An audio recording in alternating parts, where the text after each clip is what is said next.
It's the greatest thing I've ever seen. You're overdue. I just felt it's something that makes you look good, and that's cool, and I'm all for it, but I think you need to tone this down because now it's getting obtrusive to the show. But they can go in the afternoon for a U.S. Hold show, on a second. as they did there, and Dave? they can do 180,000 buys for an afternoon show, which they've also done for All In. So okay, we know they can do. We know they can do big. Can I continue this before you cut me off? We know one thing. Yes. We know it might have done well because it went on first. I'm not saying it would. Here's my thing, Dave. But here's okay. Wait. Okay, here's the thing. Oh my God! It's the greatest thing I've ever seen. I mean, it didn't mean anything to me. It was just a match. That's the problem, Dave. It should mean something to you. Give him a quick squash win just to show that, he's not a loser.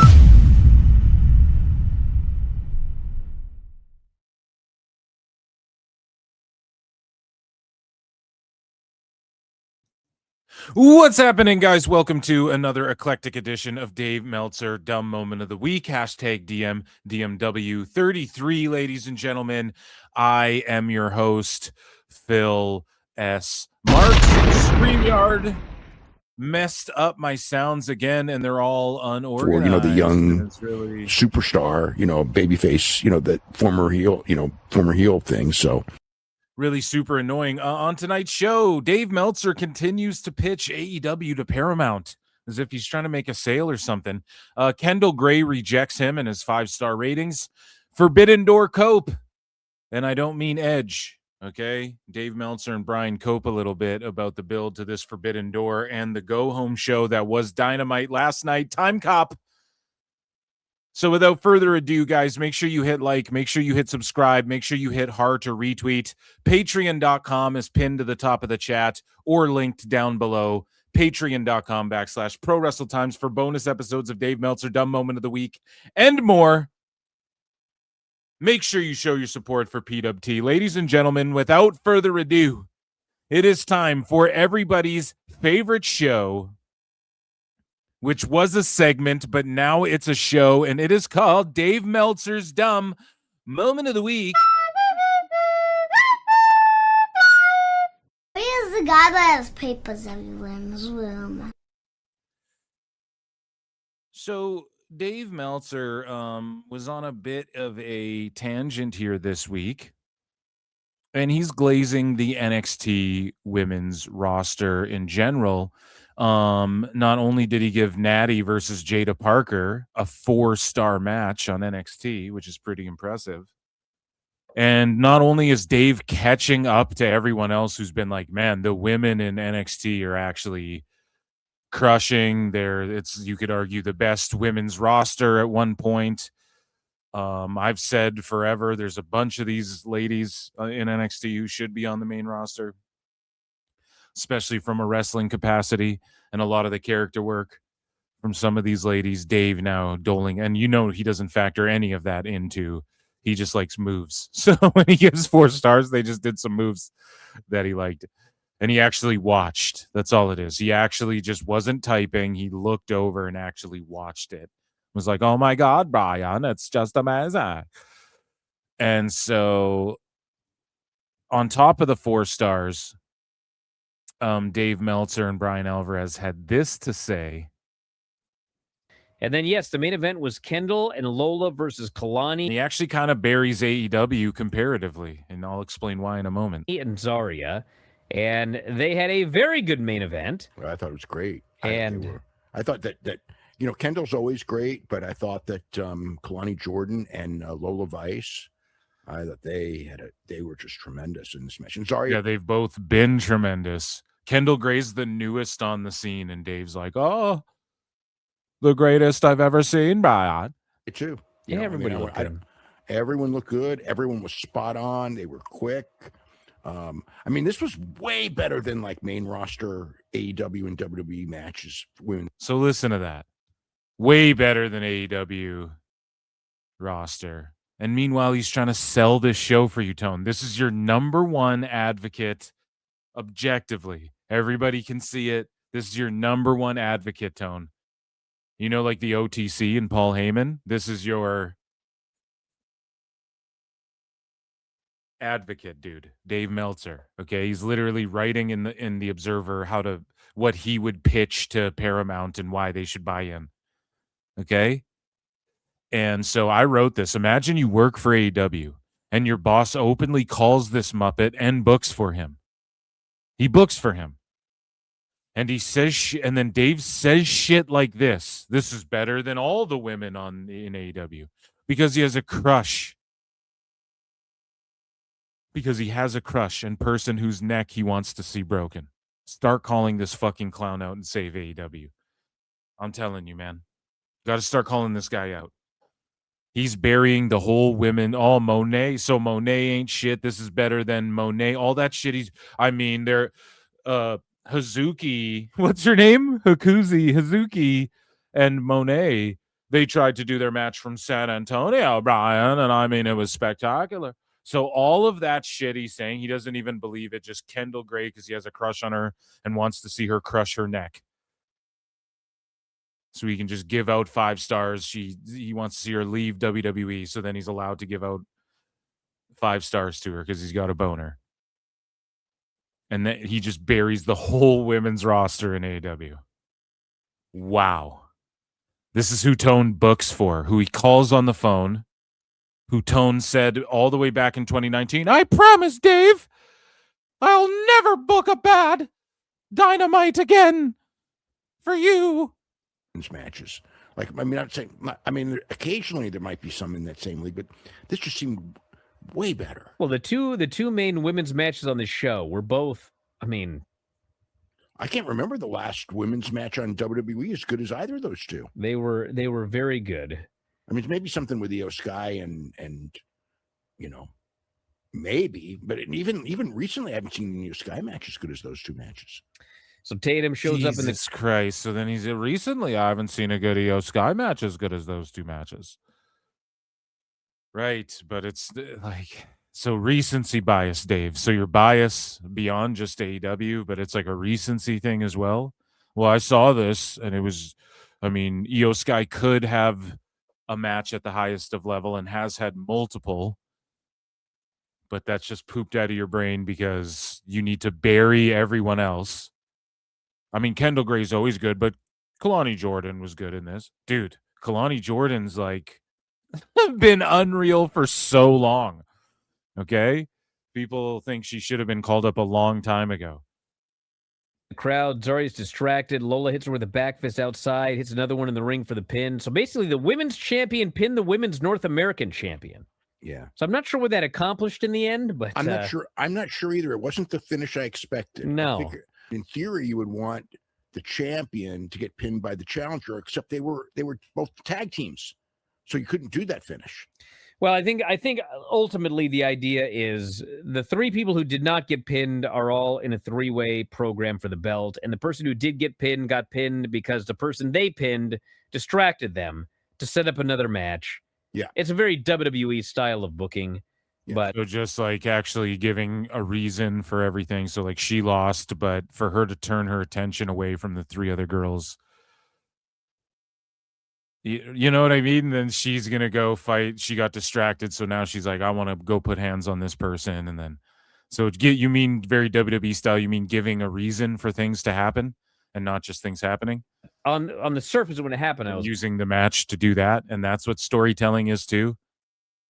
Not just, oh, bruv, so I reversed the super kick, bruv, and then I reversed it again, and then I reversed it again. Then I collapsed before you could hit me with it. Then I super kicked you. Then I fired up, and then you super kicked me, and then I kick out at 2 anyways. And then we just both do finishers back and forth until, you know what I mean? What's fucking, so you mean storytelling, very WWE style? What was that all about?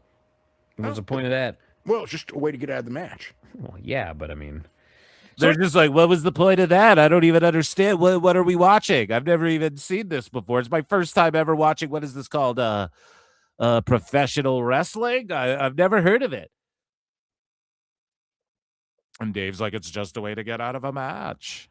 Or is it a way to literally, as you just explained, Dave, get into matches, get into other matches? get into the three-way and then get into the fucking Bryan stalking, whatever. It's so stupid, so dumb. You have to explain wrestling to these old fucks. Anyway, that's what happened, and this was Not even just wrestling, just like basic. Like, have you ever, I don't know, watched The Simpsons? Even, you know, episodes of Family Guy even have, even if it's like something ridiculous, Peter Griffin's head falls off randomly because of a cutaway bit or something, and then that leads to him going to the doctor, which leads to something. And that's what AEW is, the fucking Family Guy of wrestling. And it's just the most surface level shit.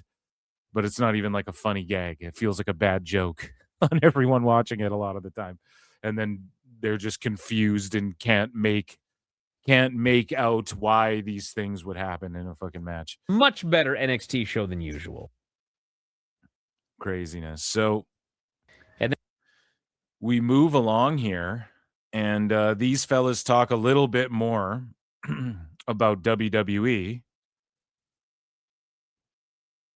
and some other things. But Dave actually gave his take on the Raw crowd for this last Raw in the UK at the O2. And they weren't the hottest crowd, like, for sure. They were a pretty good crowd, and I thought Raw was a pretty good show. And SmackDown, we haven't seen the one that takes place. It was taped already, Time Cop, but you know, they taped one in the UK, and people were shitting all over the crowd and saying it was a small crowd and the show was weak and everything. But there was an England game going on. A lot of people are using that excuse, whatever. Not to dive into all of that, but Dave, I don't even know what he's trying to say here. He's basically, he wasn't there, so he doesn't know. It's just what he saw on TV. But someone there told him that he knows, allegedly, that this crowd was mostly WWE fans. I'm not joking. That's what he's about to say. It's almost like he's blaming the fact that they weren't white, nuclear hot is because they're not AEW fans. The only reason I know about this is because of I know about it. And like, he wasn't there. Here's Dave's take on this crowd. He wants to bury it, but he just knows he's making shit up, so he can't just like clearly say what it is he's trying to say. For an international show, not a great crowd. I was not impressed with this crowd. They weren't. I thought they were very quiet for a lot of the matches. I thought they were quiet for the angles. I thought they were. I mean, Obafemi was very, very over in the opening. Obafemi was very over. Jey Uso was very over. Jey Uso's yeeting was over. But like, other than that, I was watching matches and just like, oh no shit! These guys are just brain dead. They're fucking brain dead zombies. Just like, and then this happened, and then this happened, and I just wasn't impressed with this crowd. Yeah, you don't look impressed by anything, Brian. Here. Just well, not that into it. Here's 4 things that were over as fuck. But other than that, I mean, it's a 5-segment and match show, you know, and then whatever backstage stuff is going on throughout the evening. And here's 4 things that were over great. But gee, I was just unimpressed. It's so funny. I actually got. And they just don't care. They don't care about this. That's the problem. They don't care about wrestling. And I'm not saying like you have to care about wrestling, but it's like I'm going to point out that you don't really give a fuck. A really, really long about what you're even talking about. Why talk about it if you don't give a fuck about it? Explanation from someone who was there, and basically the makeup of the crowd they said was very different from previous times. It was very different. Like what? There was, so Dave's trying to say that quieter WWE fans showed up to a WWE show, whereas typically all the AEW fans go to AEW shows or WWE shows too. Like, what point are you trying to make? I've said this a million times too. Most AEW fans are WWE fans. Most WWE fans are not AEW fans. In the sense that this was a lot of listen to this.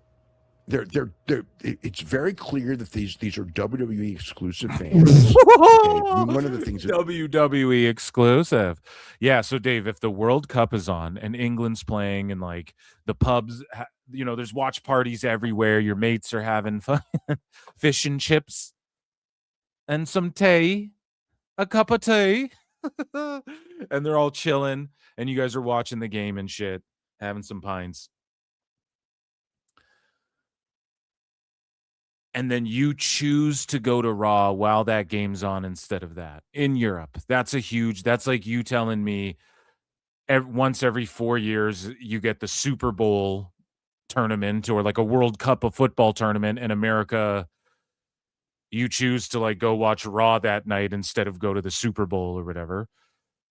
That's how that is. That would be the equivalent.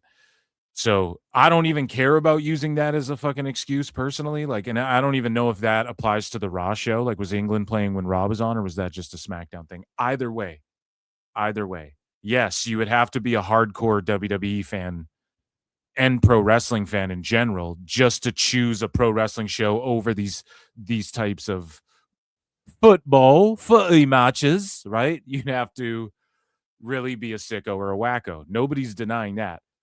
But like to sit there and go, oh yeah, at WWE Raw, it was mostly WWE fans. What the fuck are you trying to say? So the AEW fans come and they make it loud? And they're the crazy rabid ones that make it loud? Then why did no one give a fuck? Why was it dead silent? Why is it dead silent every Dynamite, it feels like? And why can Edge and Christian go out there and cut a promo and you can hear fucking the birds farting outside at some of these shows? Like, why is there 1,200 people in Cincinnati to see John Moxley? Like, shut the fuck up. It's just so, I think that's what he's trying to say. Now, I'm just like steel manning, or I don't know what the term is, straw manning. I'm the idea behind Dave's idea is I'm pulling one of those, but it's because like I don't even know what the fuck point he's even trying to make here. Okay. And he doesn't really make one in the, like he wants to say what I just said, but he just doesn't want to say it.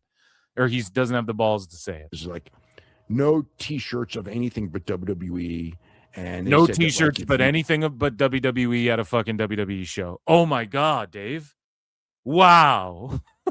Oh my God, it's amazing. Retard alert! Retard alert, class! Went to the shows before. You would see T-shirts from AEW and independent wrestlers. When you went to the shows before, so like, hey, they were just in Europe not that long ago. So what's the difference? Or is it that they go to Europe a bunch now, Dave? Like way more, and they've televised it and shit. It's like become a yearly thing, and they're like multi times a year, and they're televising Raws, whereas before they would do like a Europe tour, not even on TV. Dave, what is it? And now streaming has made it so there might be a day where they fucking go to Japan and do a Raw and just air it on Netflix when it fucking, like, we could see, especially when they roll, I'm pretty sure in like August or something, people are saying that WWE's going to be on Netflix in Japan and shit. If I'm not mistaken, someone can correct me on that, but it's like they do TVs there. So it's not going to be naturally, it will not be as rabid as it was. For example, see All In Wembley. They go there once a year. People see the once a year show and go, it ain't worth it. More and more people every year. And so Dave is like, oh, the past shows, you'd see other shirts of AEW and stuff. Okay. And before AEW existed, you'd see WCW shirts and shit. You'd see fucking before the NWO was ever in WWE, you'd see the fucking NWO shirts in the crowd. You'd see fucking, even today, like I'll wear a Hulk Hogan shirt to a wrestling show. He's not, motherfucker's gone, dead and gone, So like, what does that even mean? It's just mental. He's trying to say that the AEW fans and like the CMLL fans will show up and they're what make the European crowd special. Even though All In has fallen off year over year that they've been there. They took 1 year off to go to Texas. It's fallen off tremendously. So and I don't even mean to fucking shit on AEW, but Dave is such a dumbass. He's like opening AEW up to get crucified for him saying some dumb shit like this or implying some dumb shit like this. And it's the same thing. It's like, oh, like WWE fans are low IQ, fucking trailer trash. Poor people don't like AEW. He said things like this. Poor people don't like AEW. Like, what does that mean? Now it's, WWE fans don't like WWE. It can't just be that they're there more frequently and there's like a World Cup going on. And let's face it, if you're a big WWE fan and you're a World Cup fan, you're probably rowdy as fuck. You're probably, yes, part of the rowdy fans and shit. But like, you can't be, I don't know, man. I don't know. How many people who like WWE, do you think most of the people who go to AEW shows, and this is the problem, they're trying to isolate people who just like AEW over people who just like WWE and shit. I hate that they do this because it's only affected AEW poorly. Because it's like, what do you think? That those people like all of wrestling and also WWE, or they're just diehard AEW fans? If you're just whittling it down to mostly diehard AEW fans, that's not a good thing.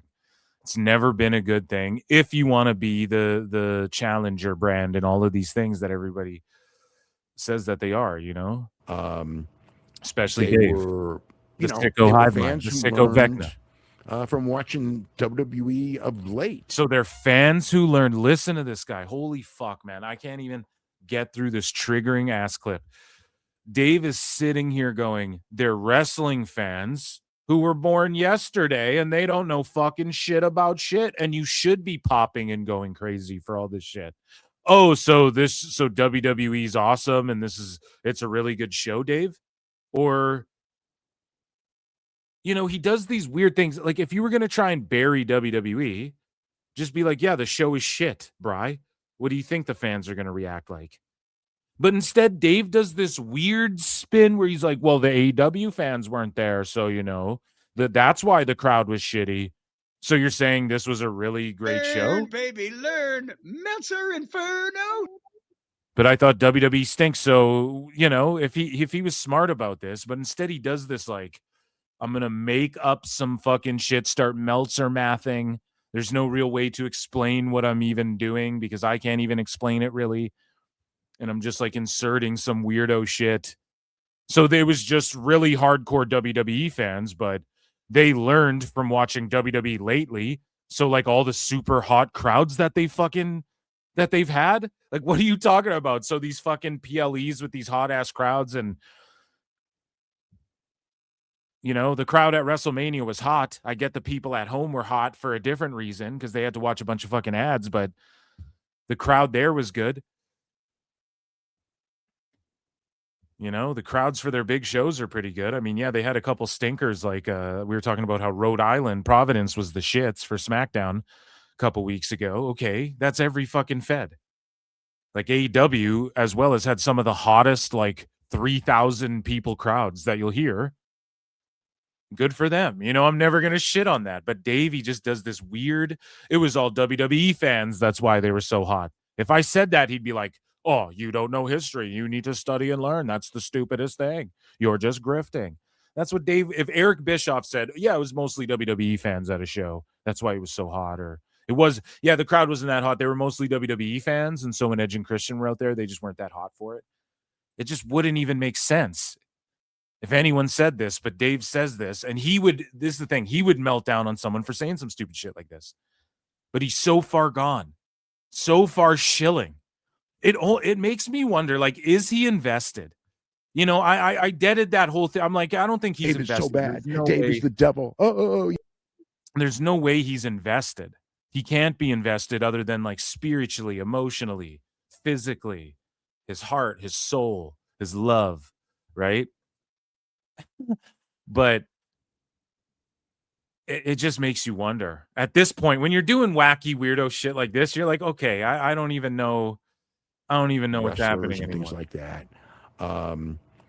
They were, they were fans who learned from watching WWE of late. So just blanket statement, all the fans there in the UK were just fans who watch WWE lately, meaning what?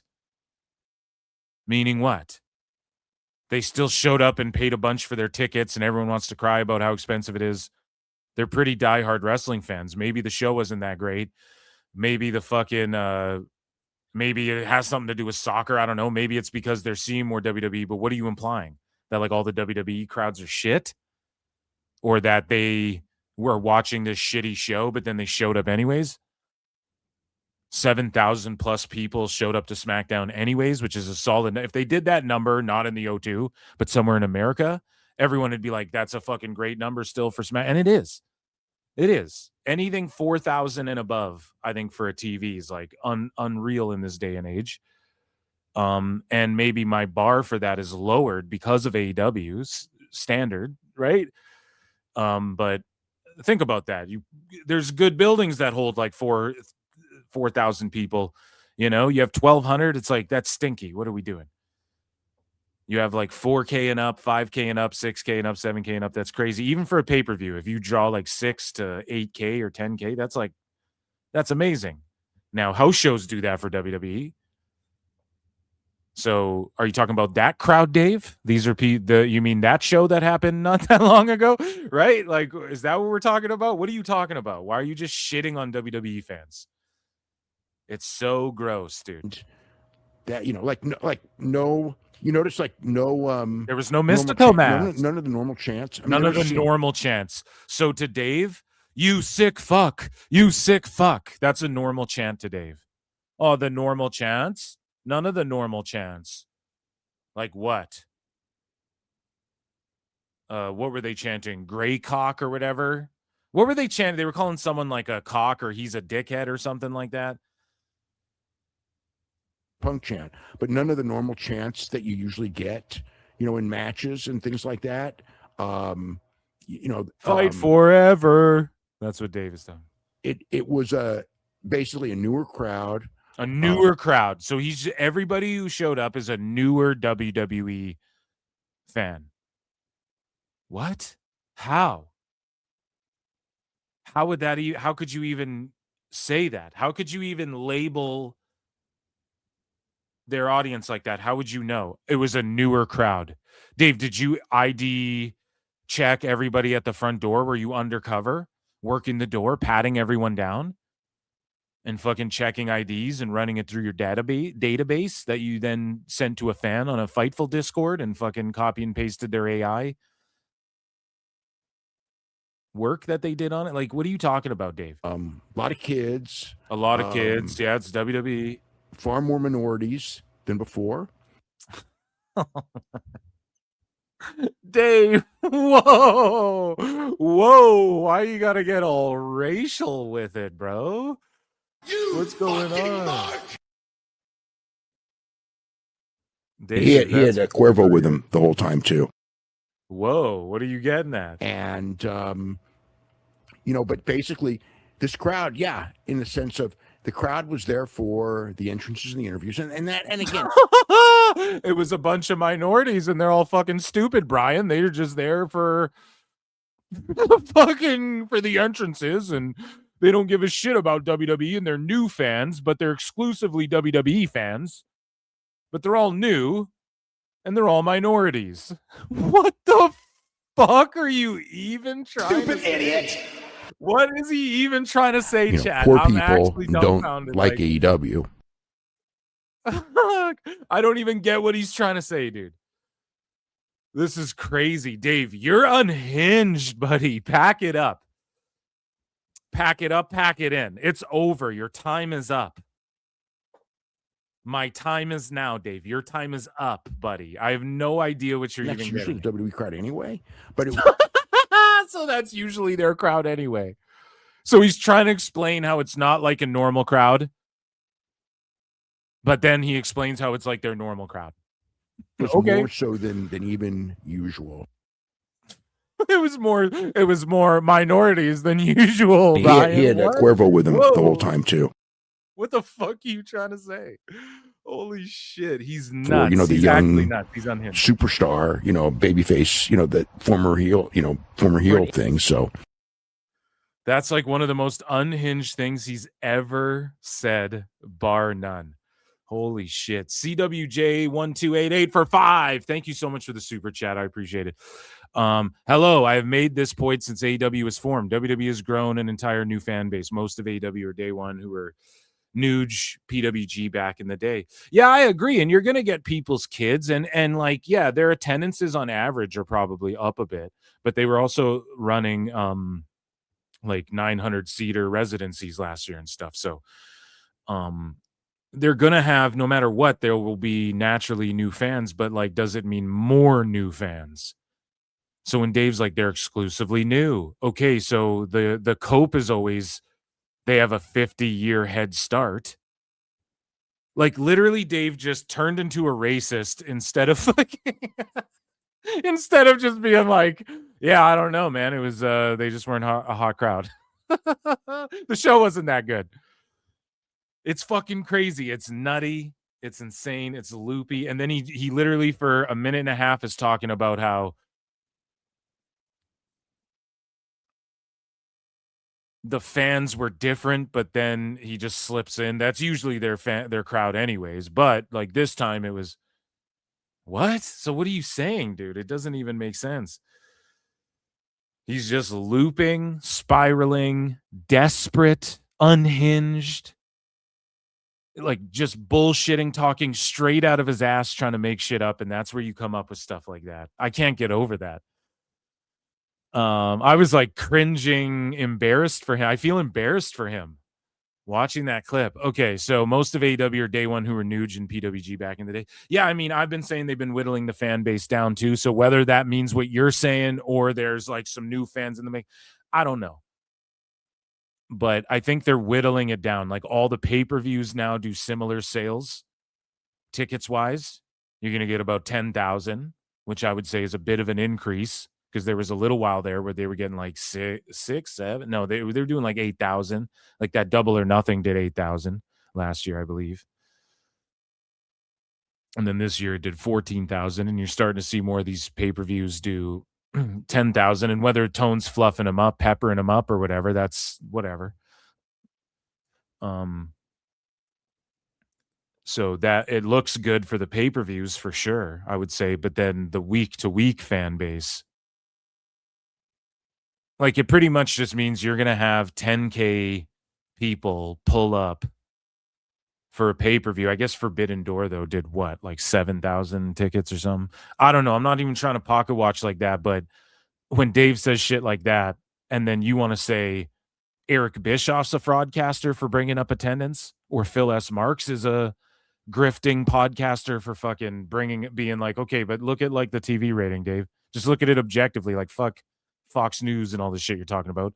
Just look at it. Like, I don't know how he even looks himself in the mirror with shit like that. It's crazy.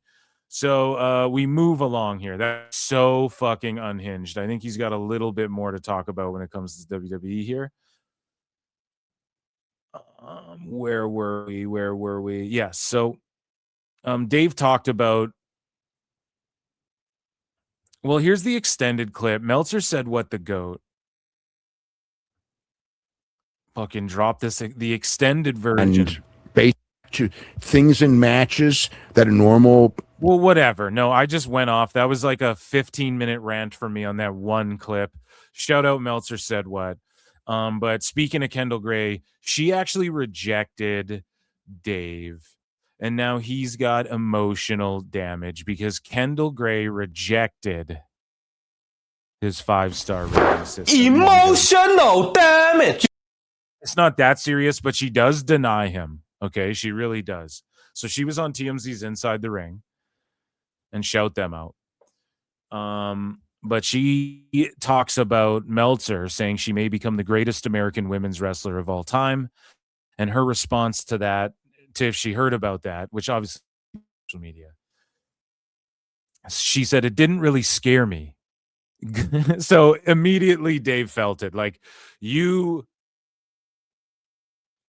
one gives a shit. When you give Nathan Frazier 5 stars, he's like, okay, rare Meltzer W, but he's being sarcastic when he says that. Obviously, because he's saying it's a rare W. He's taking the piss. So Kendall's like, no, it doesn't really scare me.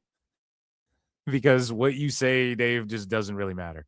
I try not to read too much into online and what people are saying. See, Dave, to the new gen, that you're fawning and rushing over, they think you are just like an online spur goose fucking is like online saying dumb shit online.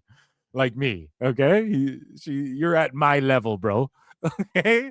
I hope it was worth it. I hope the fucking 50 For, years. you know, the young superstar, you know, babyface, you know, the former heel thing. So This is so good. This is the best episode. So she goes, no matter what I do, people are going to say negative things, positive things. So I just try to be me and be authentic to myself and not read too much into it. I don't want to get in my head about stuff. In your head, Dave's a zombie. But at the end of the day, I do want to be the best. Like no one ever was. To catch them is my real test. To train them is my God. That's what I train for. I come in here every single day, get better every single day, take all that information I can and grow my mind about the business. So Dave is only going to listen to that one part and go, well, she said she's going to take me all in. She said she's going to take me all in and move me around in her brain, Brian. She said she's gonna let me grow in her mind, Brian. Dave is so bad. Dave is the devil. Oh, I'm fucking on one today. Dave, it will extrapolate that though. She's gonna listen to what I say. I mean, she reads, Brian. She reads and studies, and she said it would let it grow in her. So what do you expect? She's definitely listening. When really she's saying like, I'm going to just take what everybody says online, good or bad. And I'm going to like know that it's out there. I'm going to see what's out there, but I'm going to fucking, roll with the punches, take it day by day. Ultimately, if that happens, hopefully it happens down the road authentically. So she just flat out, this is actually better. She did reject him fully. It's so funny because she's straight saying authentically. So because Dave's inauthentic, This just in, bro. We have confirmed that Dave Meltzer fears PWT and flutes. So she completely just destroys Dave Meltzer. And is like, I want it to be organic and authentically. I want to become the greatest of all time authentically, not artificially. The way fucking this jabroni, but she doesn't bury him. Why? And I don't blame her because, and the wrestlers who do, that's fine. But like, if he keeps writing about her this way, like that is a good thing for her career. And she is an entertainer. Like, no actor is gonna get mad at a critic who fucking when they write a good review about their movie. You only get mad at the bad reviews. And if there's more people, the way this works is it doesn't really matter if people are glazing you. It more matters like how much are they writing about you, and then in today's day and age in wrestling, you want to try and limit the amount of like fake gossip bullshit that gets spread about you. So beyond that, it's just like, if people are going to put you over, let them put you over. I don't blame any wrestler really. Now, I don't like when they stooge. But Kendall's like, I want it to happen authentically, not fucking inorganically, like sicko Vecna here trying to possess people with his mind virus. But I try not to read too much into it, do what I can, work hard, and if it happens, it happens. So she's like, whatever. If it does happen, it does happen. Dave's just fucking, no. Kendall, my beloved.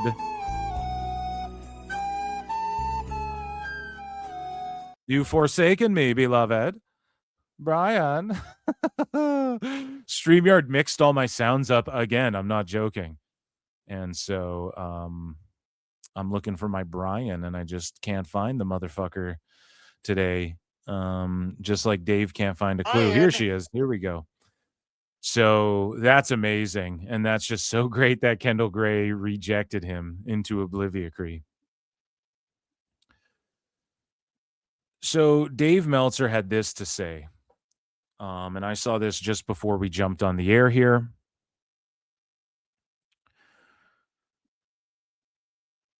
Dave Meltzer. Well, Meltzer said what? First off, cuts a promo and goes off. So I would love if my goat sound was where I had it. This is so annoying. I'm gonna sue StreamYard. No, whatever. The goat. Sometimes okay, in you life, know you what they gotta be a say. hoe. The goat. Meltzer said what? He posted this. He said, "Dynamite Dave, your crusty, unmoisturized face had a discussion last night on Wrestling Wrestling Observer Radio about the Meltzer driver, TK driver, changing names in kayfabe week to week. This West Coast indie clown show mindset is why nobody takes AEW seriously and why AEW has zero growth." Now, this does have to do with WWE. Okay. So Fightful Wrestling posts this quote from Triple H, who gave an interview, and Triple H encourages fans to have fun with WWE and not take it too seriously. And Triple H is like, the other aspect of that is I think that people lose perspective sometimes. Triple H was like, yeah, have fun with it. Which, if there's anybody in the business, you can sit there and be like, he's a fake, he's a phony, blah, blah, blah. If there's anybody in this business who had fun with pro wrestling, it was the clique in general, but Triple H and Shawn Michaels, dude. They were running around, suck it, and all this shit. He had a blast, and he took the piss, but he was serious when he needed to be. Triple H got a bunch of guys over. He got super over. He was never the guy. He was never Rock or Austin, but he was right underneath. If Rock or Austin wasn't there, Triple H was that dude, along with other guys. Undertaker, he wasn't quite Undertaker, but he's like right there. You know, that you don't consider him, people won't consider him the greatest of all time, but he was right there. And whenever you needed somebody, he was right fucking there. And there's something to be said about that. As a performer, as a pro wrestler, we're talking in-ring and story-wise and what he was able to deliver. It's not like he didn't fucking deliver. It's not like he didn't try to wrestle Scott Steiner and shit. You know, it's not like fucking Goldberg is one of the whiniest fucks ever. You think Triple H wasn't trying? Like, yeah, I'm going to beat you, Goldberg, but it's because this is different. This is WWE. You know, you've already taken L's. I'm going to beat you. You'll get one on me. Like, I'll drop the belt to you, but I'm going to get it back. Calm down.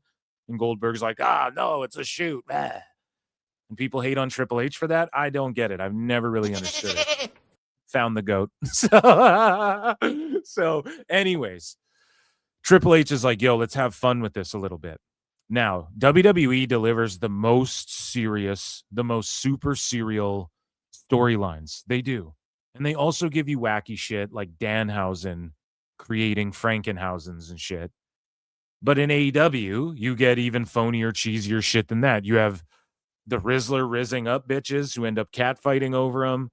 You have Moxley getting impaled in the back for a shoot with 2x4s with nails in them or whatever the fuck. You have all the way to Orange Cassidy fake kicking people with his hands in his pockets and Matt Hardy teleporting and all of the goofy shit too over the years. So it's not like it's any different. Moxley got exploding barbed wire super booted with thumbtacks on it to the face and his head exploded. And then he showed up on Wednesday. That was on a pay-per-view. Then he showed up Wednesday, not even a bandage on his head. And I'm not joking. This is all documented on television and on the internet forever. Okay. So like, yes, wrestling, there has to be an element of fun. There has to be a too cool. Rikishi and Scotty Too Hottie and Grandmaster Sexay fucking dancing and shit. And maybe you can do one-off events like Bloodsport and shit, but if you want to be like the most over, even WCW had Disco Inferno. Having fun. He was out there having fun, dancing. People were kicking his ass. La Parka was glomming him with chairs. And Dave Meltzer was writing about how Disco Inferno was the highest rated quarter hours and shit. Right? So Triple H is like, we should have a little more fun with this. Like, some people are getting too serious with some of these angles that aren't even that bad. And that's what I've said as well. On PWT Live Show every Wednesday and Saturday live on YouTube and Kick. I've said the same goddamn thing. Yo, if SmackDown's that bad, then how truly bad is like Collision and Dynamite? You know? So, how truly bad is TNA then? If we're talking SmackDown is like the worst show ever and it's falling off and dying, then these other feds must just be the absolute drizzling dingleberries of shits. I was just trying to think of poop words. Caca, poopy, doo-doo, doody. But Dave Meltzer gets triggered by this, man. And the guy who stands the most unserious wrestling company, the guy who said that Joey Janela and Brody Lee Jr. was better than anything on NXT. Oh my God, it's the greatest thing I've ever seen. The guy who said that shit had this to say to Triple H in response. The biggest shill, Dave's spiraling. He's unhinged. And Dave goes, man, you should never talk like that. Holy fuck. So when Tony Khan's like, wrestling's for everyone. We're having fun. There's big matches. We're going to have fun. It's all about fun. It's all about the boys getting paid more. And it wasn't even Tone saying that directly, but a lot of the boys. I've never had more fun in my career wrestling in AEW. Yeah, this da-da-da. How many guys have said shit like that? And it's no problem. Best guys, Tony Khan. You think Orange Cassidy is out there being serious, Dave? What about when Danhausen was there? What about half the shit Darby does? Is that serious? And Darby isn't about just having fun? I'm going to jump off this ladder because it's fun. The whole point of AEW is the boys get paid more and they get to do what they want to do. So he goes, man, you should never talk like that. It comes across desperate. Oh my God. The irony. The irony. Idiot. Oh, meanwhile, Dave sounds more desperate than anyone ever. More desperate than Desperado. Dave says, you're saying quit having an opinion on our product. No, he's not saying quit having an opinion. If he was saying quit having an opinion, Dave, it would say, quit having an opinion. It doesn't matter. No, he's saying don't take it all too seriously. Look at AAA. Look how silly El Grande Americano was. And look how serious it was because we were able to have fun with it at the start. It's almost like Triple H was in the wrestling business. And look how serious people took him. After he stopped trying to be, I'm Jean-Paul Levesque, I'm a serious rich guy, blue blood. And then he starts fucking around and doing crotch chops and getting it over. And it's not the equivalent of Daniel Garcia wiggling his dick. It is in the moment when it got over for a second at the beginning, but then you got to parlay that and do some good shit with it. But Triple H went and did fucking DX and they started having fun.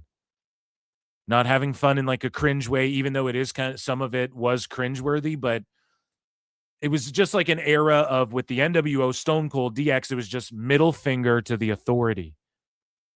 Fuck you, I won't do what you tell me.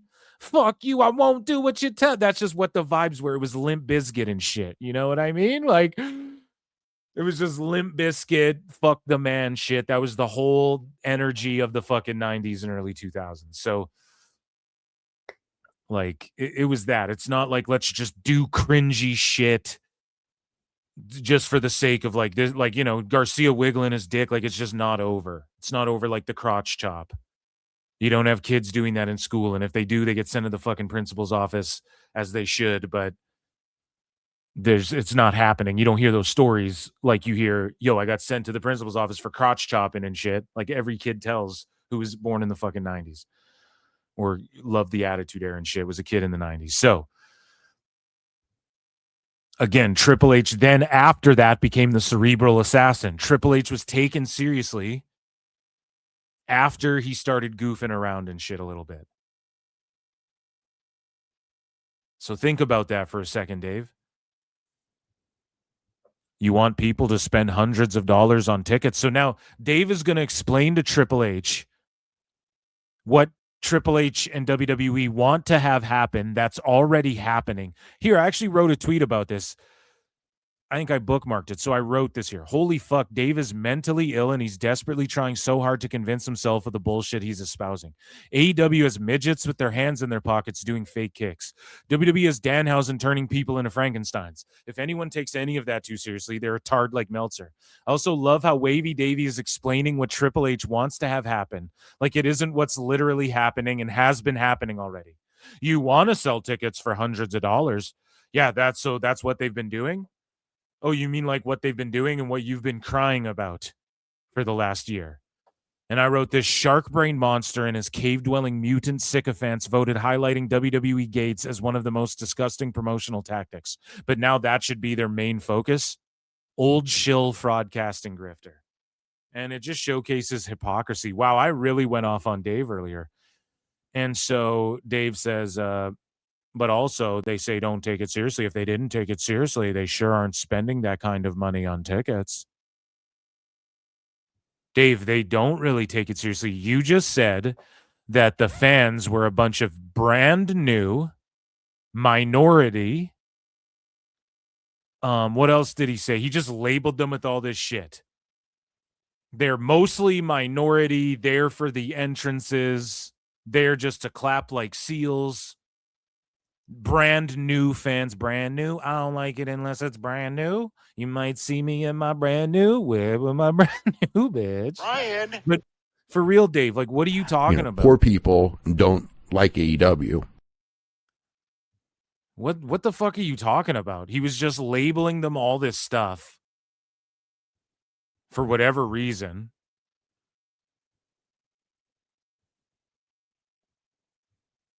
And then now he's like, well, if they didn't take your product seriously this whole time, I thought they were all new fans, Dave. So they're not taking it seriously and they're still spending money. So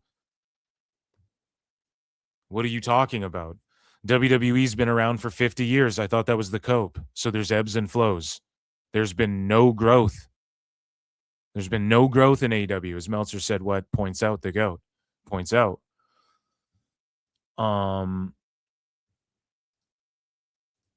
Sauce 777 for 5 says, love your content. Dude, thank you so much. I appreciate that. My sounds are out of whack, so I don't know. Thank you for the support. I really appreciate that. Let me get a swig of coffee here, some iced coffee. Okay. Yummy. So with that being said, Dave gets destroyed, right? And now we transition into him talking about AEW. And this is a smooth transition because Meltzer said put this tweet and this clip side by side. And his point is, Dynamite Dave, you're crusty. And I read that. Okay, so he had a discussion last night on Wrestling Observer Radio about the Meltzer driver and TK driver changing names in kayfabe week to week. This West Coast indie clown show mindset is why nobody takes AEW seriously and why AEW is zero growth. So again, Dave is like, wow, I mean, you want them to take it seriously. Meanwhile, Triple H is saying this and he books the most serious angles. So again, actions speak louder than words. And also, it's not just a general fucking, he is speaking in general. Just in general, don't take it so seriously. But when we give you tense and serious moments, it'll mean much more. Wrestling is supposed to be like, it's entertainment, so we're all supposed to have fun. And Dave is like, well, no, take it seriously. Take me seriously. Meanwhile, here's the company he stands. Hands in the pockets, fishbowl drownings, needles, then squirting the juice out of the needle through the cheek. So it's like, what's the point of the needle then? So you shoved a needle through his cheek that had liquid in it in order to squeeze the liquid out, but it just goes through his cheek. It's not like you were on some Vince Russo shit injecting him with some, some plant juice from the Amazon or whatever the fuck. Like you do dumb shit like that. And again, when WWE wasn't being fucking serious, the diva oil matches, the water fights and the oil jelly fucking mud pit bath matches and the fucking lingerie pillow fights and shit, that was super unserious. You have Ring of Honor. You own Ring of Honor. Tone does. The guy you sweep for, Dave. And he's got girls like shaking their tits on each other and stuff, which is fine. And again, it's so funny. The AEW fans are like, what are you, gay? You don't like titties shaking?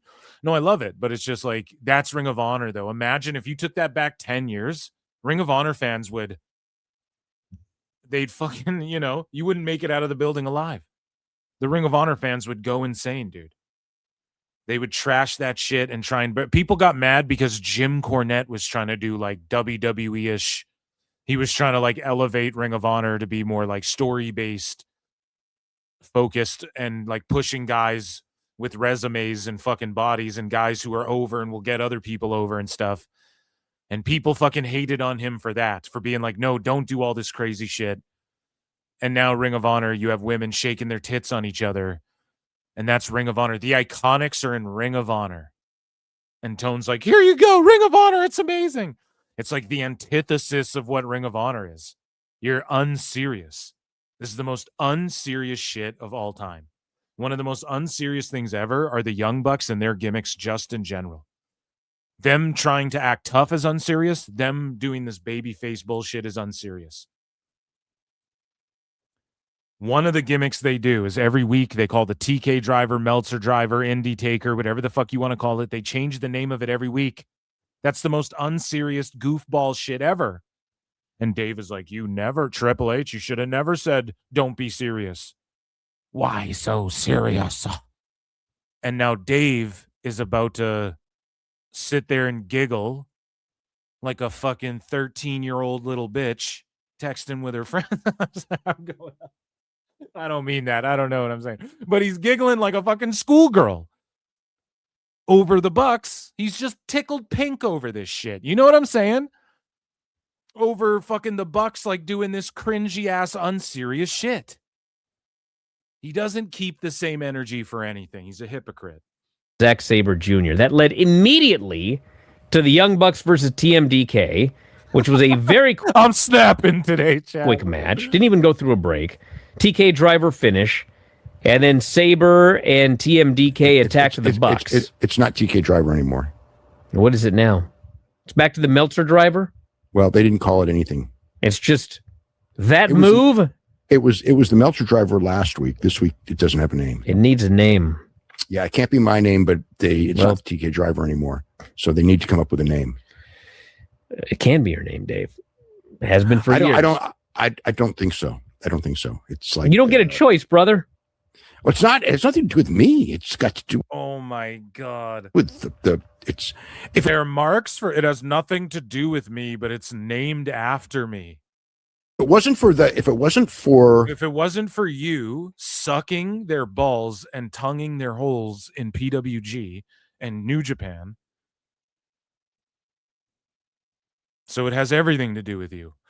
The horrible people, it could be, but there's horrible people, so it can't be. No, it can be. Just ignore the horrible people. It's possible. I don't care, but it's other people who care. Well, that's too bad for them. That's their problem. Okay, but hold on. So what is Dave saying now? I need to bring this back. Hold on. I'm actually lost here. Let's go back. That move? It was the Meltzer driver last week. This week, it doesn't have a name. It needs a name. Yeah, it can't be my name, but it's not the TK driver anymore. So they need to come up with a name. It can be your name, Dave. It has been for years. I don't think so. I don't think so. It's like you don't get it. So listen to this. I don't think so. So you're bum hurt by to what Tony Khan says. Nobody cares, hey? So who are the bad people? Listen, he goes, the bad people, Bryan. The bad people. The bad people. They don't want me to have my name on AEW. And that's what's so funny. Tone will call Dave and go, Dave, I'll book shows better for you, I swear. Call him up on the air. We know he loves Meltzer. He'll tout the fucking Wrestling Observer Awards. But Tone also at the same time, and Dave's so bum blasted by this, you can just hear it in his voice and the way he's the bad people, Bryan. He's so poo-pushed by the fact that Tone's like, look, we're together, Dave. Our love is true, but we can't be seen in public together. And Dave's like, why not, Tone? It hurts my heart. You're my love, my beloved. Tonio, wherefore art thou, Tonio? Right? He's just real sad. And it's like, dude, they broke up and shit. They're hiding. Nobody wanna see us together, but it don't matter, Tone. Wrestling Observer, babe. Right? It's fucking cooked, man. It's cooked. Ugh. Choice, brother. Well, it's not. It's nothing to do with me. It's got to do with it's. If it wasn't for Tone has to hide their love. For the horrible people. If it wasn't for the horrible people. What? Who are the horrible people? Like, you have to be more specific than that.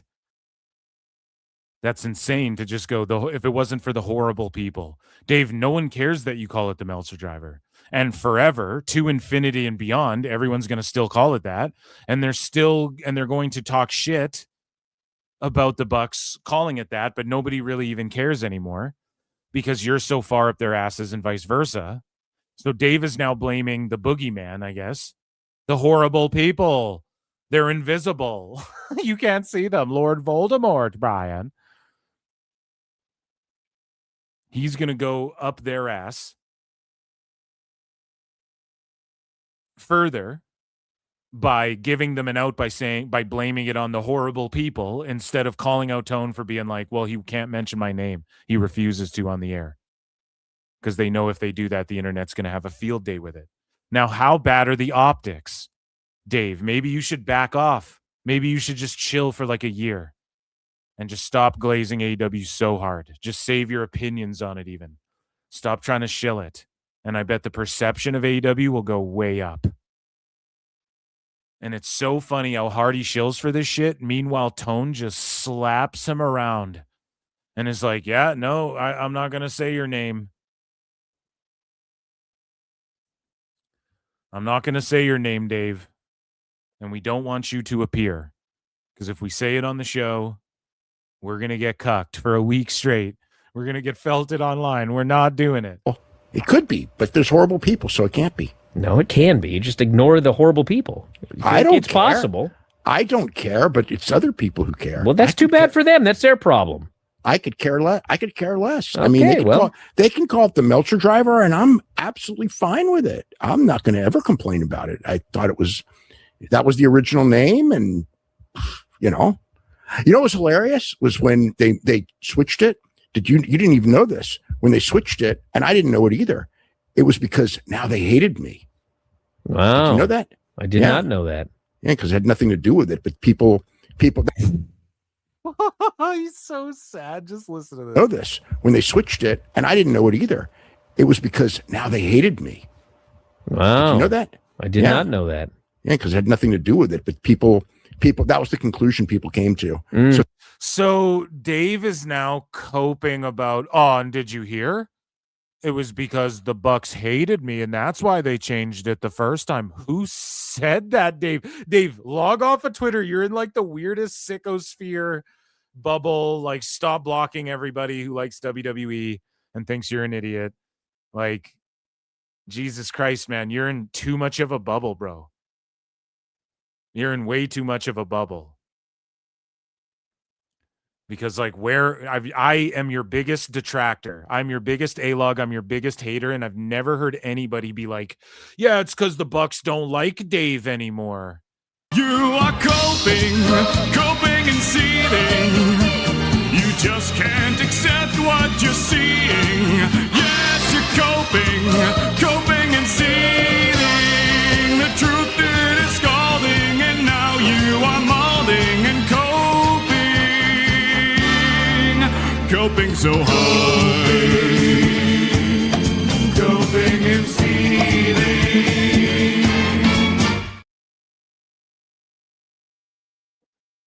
So yeah, Dave is just mentally ill, and again, like, I'm pretty sure when they heel turned and they attacked Tone and then gave him the Meltzer driver, and then like his dad came out and shit and they called it the TK driver, and then if they don't call it that anymore, it's because they went back babyface, and even the Bucks are realizing we can't call this shit the Meltzer driver.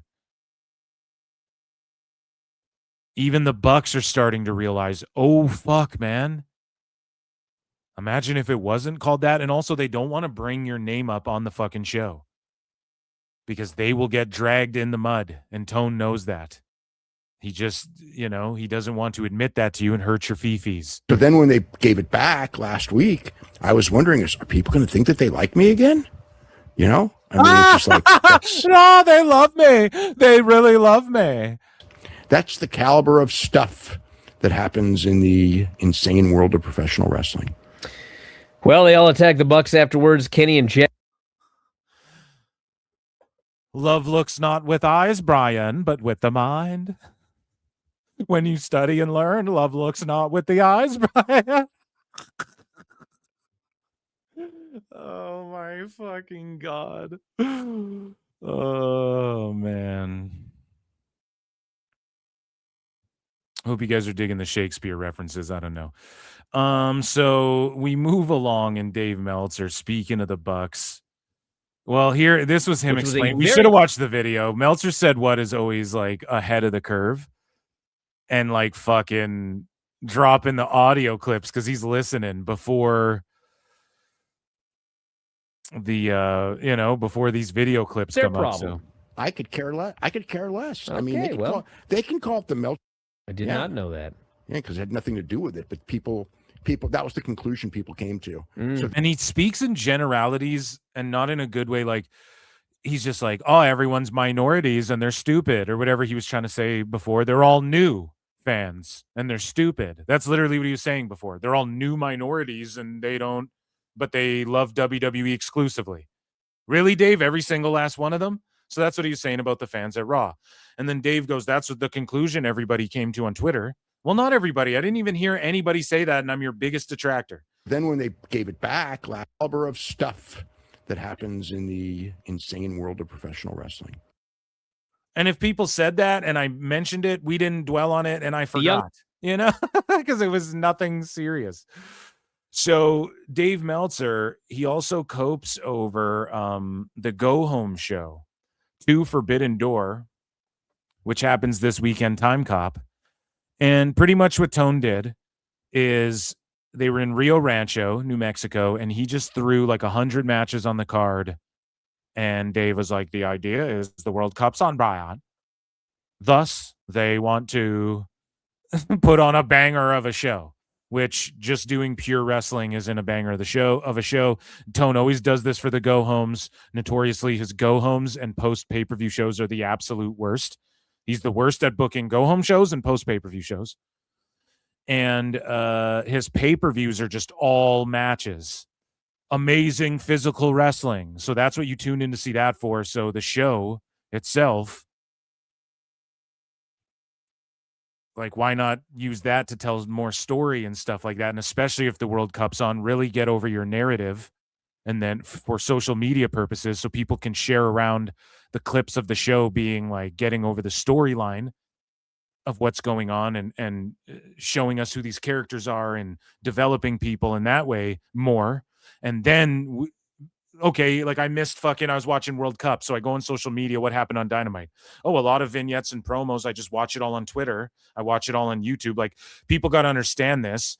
Mostly wrestling is consumed through like the clips and shit on YouTube and shit. So especially WWE, like if you factor that into how many people are watching Raw, what do you think? People are watching Raw on Netflix and then they go in the millions of views on YouTube after are all people who were watching it live. Like, I'm sure there's some, but it's also a bunch of people who like wrestling and are subscribed to WWE and shit, but they just don't really, they follow them on TikTok and shit, but they watch the PLE, but they don't fucking go to every show or watch every SmackDown or NXT. You know what I'm saying?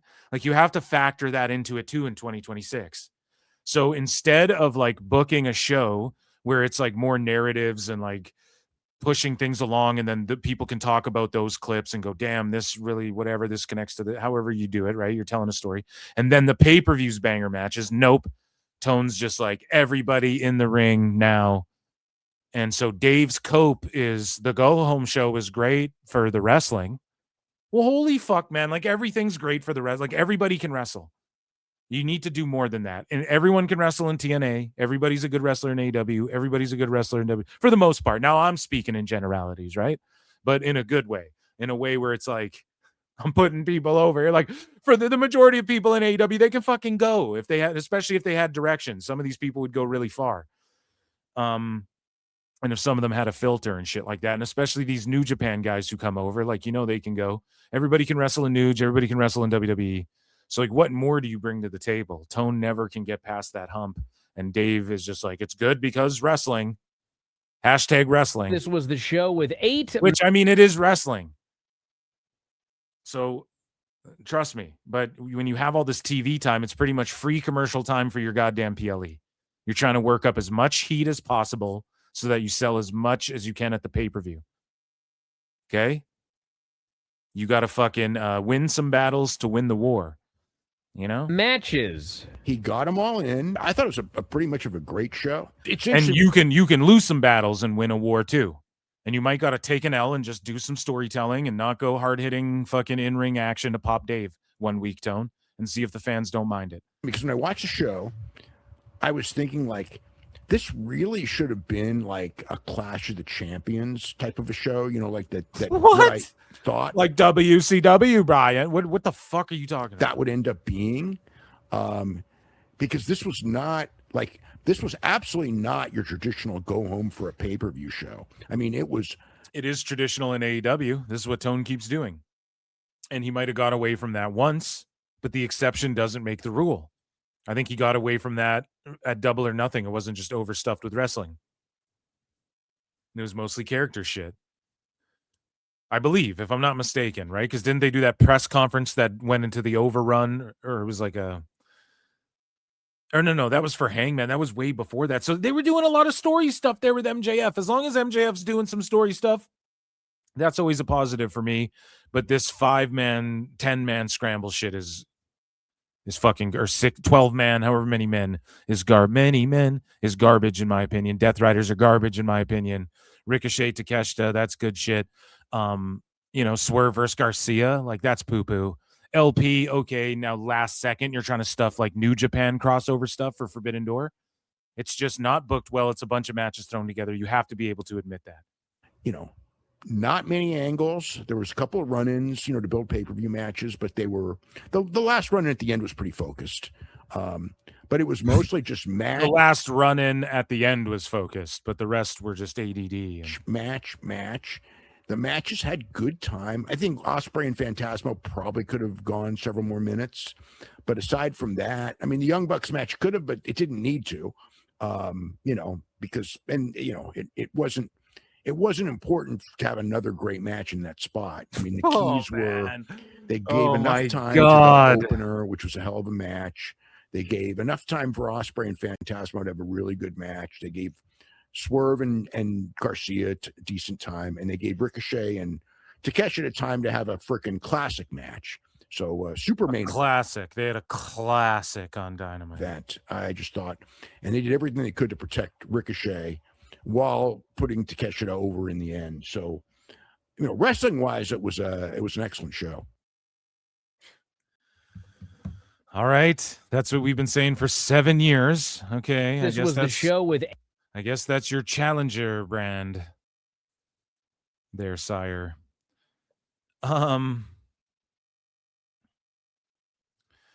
Ken Dudley for 5 says, listen to Brian say wow in response to Dave the same way I say wow when my 80-year-old aunt tells me about her new meds. That's exactly it. Ken, I don't know if you were here at the beginning of the show, but that's what I was saying. The guy that has papers everywhere in his room. That's Brian's actual kid saying that. And she said that on the air. But yeah, dude, earlier I was saying that, like, they just don't care. Bry's like, nothing's interesting. I'm not that interested. Everything's uninteresting. And it's like, you guys are just bored, tired. You don't even care what you're talking about. Like, why do you do this? Why do you put everyone else through this? But yeah, thank you for your support. Thank you for the super chat. So, let's move along. Clash of the Champions. He was just saying, like, come on, Dave. What are we fucking? So we talking like WCW or what are we talking about here? So again, Dave, he copes a little bit over AEW with the comparisons to other feds. So Meltzer said, what? The GOAT says, remember a whole week and a half ago when Dynamite Dave was doing cartwheels because AEW was on Fox-owned Tubi? So again, Niccolo Piccolo post, Dave moved, we went over this already, but he moves the goalpost from AEW is getting a huge TV deal to technically Tubi is affiliated with Fox. Remember that, guys? He wrote this whole thing, and then he goes on this pitch a little bit here, right? Like, and I roasted this. Whatever decision Paramount Skydance will make next year regarding AEW as a pure business decision based on the current contract. And if you guys want to hear me roast these run-on sentences and completely smash the Observer and this quote into obliviacry, I think it was last week's DMDMW Time Cop. Make sure you guys check it out. But Dave is like pitching here. It is more cost-effective to a ridiculous degree than either UFC or Zuffa Boxing are right now. Perhaps that will change in a year as Zuffa Boxing put $100 million per year, blah, blah, blah. We're going to kind of circle back to that, but he brought up Tubi. Tubi or not Tubi, Bryan? And then NWA goes, hey, we're on Tubi now. And Dave ain't glazing it. Dave ain't saying shit. Apparently, allegedly, NWA's doing similar ratings to TNA on fucking Comet. Dave ain't saying shit. I thought he studied and learned. He fucking knows that it's out there, but he ain't gonna say shit about it. Baby, learn Meltzer Inferno. Because then people will go, oh, NWA's on fire. Like, he doesn't want to add to that. And I wish I was watching NWA and didn't have to fake the funk about it, and I could start glazing it personally on PWT Live Show. If I was actually watching it, maybe I fucking would. I try and show clips. I try and talk about what's going on in NWA, but I don't watch it every week. I'm just being honest. If people like myself and you guys viewing at home, the millions watching on HBO Max, DMDMW right now, if we started getting that narrative, like, damn, dude, NWA's kicking TNA's ass, and we start doing that, fucking Dave's going to be sweating bullets because now people are going to go, oh, NWA's going to beat Collision and stuff like that. So he doesn't want to be the guy who brings this up. But again, he goes from fucking doing cartwheels over it because Fox is buying Roku. And so Dave is trying to make AEW's deal seem bigger. Their deal with Tubi, which is how Tubi works is, and I actually watched a video on this recently because Brendan Schaub put his like Gearheads Gone Wild show, and there was 4 episodes. He filmed them himself and he put them on Tubi. So how it works is, like,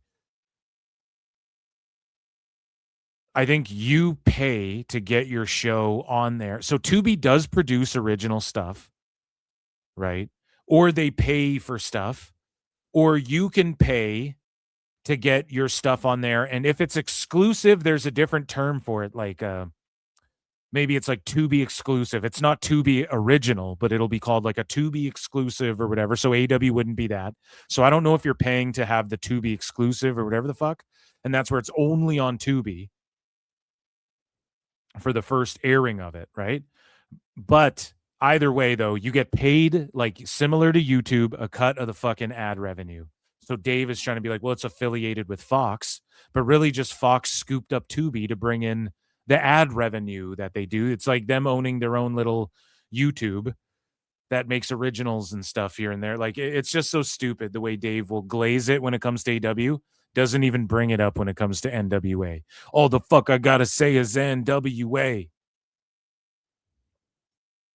Okay?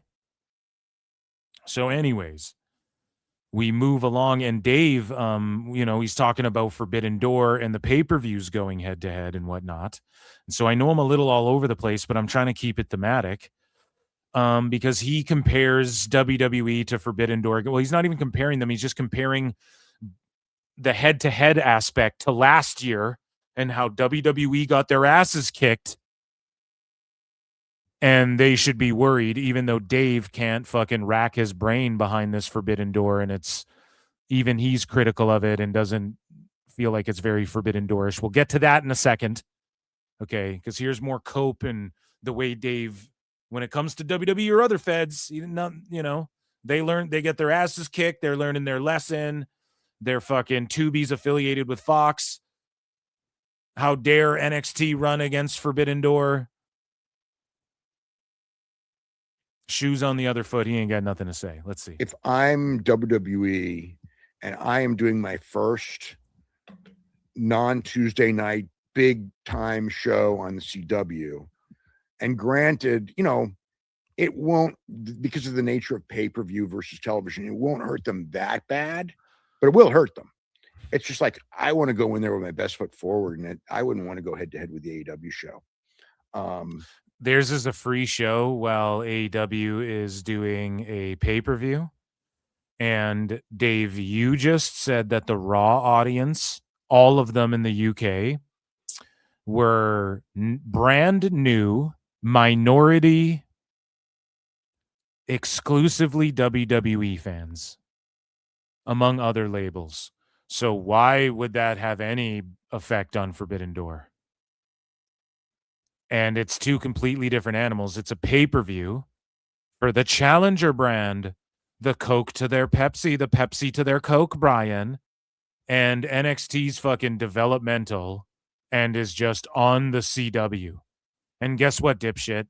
I'm pretty sure Great American Bash, and if not Great American Bash, then a slew of other PLEs for NXT just became TV specials and air on fucking Tuesday. Valentine's Day Massacre, Spring Breakin', or whatever the fuck. They just put those on a Tuesday. Had the club going up, the C-dub going up on a Tuesday. I'm pretty sure Great American Bash was like a 2-week special before it, or Halloween Havoc has been and things like that. So Dave's like, oh, your big monster Great American Bash show. I don't know, man. Great American Bash has been demoted. Once a top-tier marquee WCW pay-per-view, then became a B-list WWE pay-per-view, then became a NXT television special 2-week extravaganza, and is now like a B-level PLE for them in a rebuilding phase. It's like a whole new generation. You look at the card and it's like a whole new crop other than Tony D. And like, I guess Evil, if you watch Nude, she's a vet, but like everyone's just brand new. And it's like a whole new era of NXT right now. So it's like a rebuilding, and they're just airing it on a Sunday for free. So how would there be any lesson to be learned, Dave? You need to learn how pay-per-view is different from CW. Especially with the type of pay-per-views AEW's been putting on lately. I mean, even though this show isn't going to do what the last one did, it's still going to do a sizable number because AEW's got a lot of, they seem to have a lot of goodwill in the pay-per-view front. No, that's just you making that up, Dave. You just invented that. Doing consistently great shows has helped them out a lot. I don't think they've done consistently great shows. I think they're inconsistent. Now, I know you fucking smooth brain clapping like seals at fucking everybody had such a long, crazy physical match, and that's every single pay-per-view. And so you're like, this one's better than the last. Even though Dave just put over the Bucks on Dynamite by being like, well, you didn't need to have a great match in that time, even though they could have. So you agree it shouldn't all just be like banger, banger, banger, or else nothing's really a banger. So you do actually agree with that. It's a Freudian slip. You just won't fucking admit it. But you will admit that when you're trying to put someone over. Anyways. Nobody fucking cares. No one cares about this shit. And you're sitting here trying to say the pay-per-views, they've been so great. No, that's what the 30 people who vote on Cage Match think. Okay? The AEW pay-per-views have been super mid, and there's been a couple really good ones. They've had a couple banger shows, and it depends if that's even your taste. Like Double or Nothing, I rated like a B+. Everyone's like, it was the greatest show, one of the best pay-per-views of all time. I don't know, man. I rate that like a B+. If you're to compare that to other pay-per-views that AEW themselves have put on, I just don't know. And WWE and if WrestleMania 40 is like A++, like that was the peak, we're peaking. Even Dave's like, it's peaked so hard. Then what the fuck was Double or Nothing? Like a B, a B+, I say that's a fair grade. That's all I'm saying. Like, how are we fucking rating these things? Dave doesn't even know. You kind of, I mean, it won't, He just lies about the pay-per-view numbers. Like, we're supposed to believe he gets the numbers from Max, Amazon, AEW Plus, or whatever it's called, My AEW. And then when they go to Paramount, he's going to get the fucking Paramount Plus numbers. Like, we're expected to believe that when Tone publicly says he doesn't know the fucking Max numbers, but Dave has them somehow. And then he's like, well, I use math to figure out the numbers. Okay, but some guy did your math and then compared it to the 90s when you had 10 million people watching both shows, WCW and WWE, and then pay-per-views were actually pay-per-views, and you had to buy pay-per-views and you couldn't pirate everything.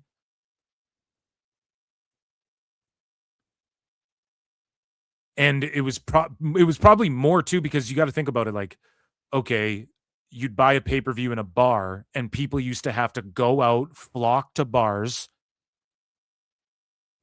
over flooding at capacity. The younger generations don't even go out as much and drink and shit as much as they used as the past generations. People used to go to see a Mike Tyson fight, the bar, or like to watch WrestleMania. Shit would be overflowing full, packed to watch pay-per-views. So really, what are the true numbers on how did you even tabulate a bar bought a pay-per-view or whatever? How the fuck would you even calculate? It was probably more people than we thought. And some guy crunched Dave's numbers, used his own numbers for AEW, and the math didn't even math Dave. So there's no way they have momentum with the pay-per-views. You don't know that. I don't expect it to do, what the last. And piracy is more rampant than ever. Last one did, but I do expect it to do a pretty damn good number, just because I think that there's a lot of goodwill involved. The most like piracy type shit you could do is sometimes people would order the pay-per-view and you could tape them. So we would tape them and then you have it taped and you could fucking watch it again. Or they waited like a month or two and then you could go rent the tape and then you could copy the tape. And then, like, when people had the disc burners, you could burn matches. Like, I would do that with the DVDs. You could burn matches and, like, video files to DVDs. That came later, though, obviously. And I would burn wrestler themes to discs and stuff like that.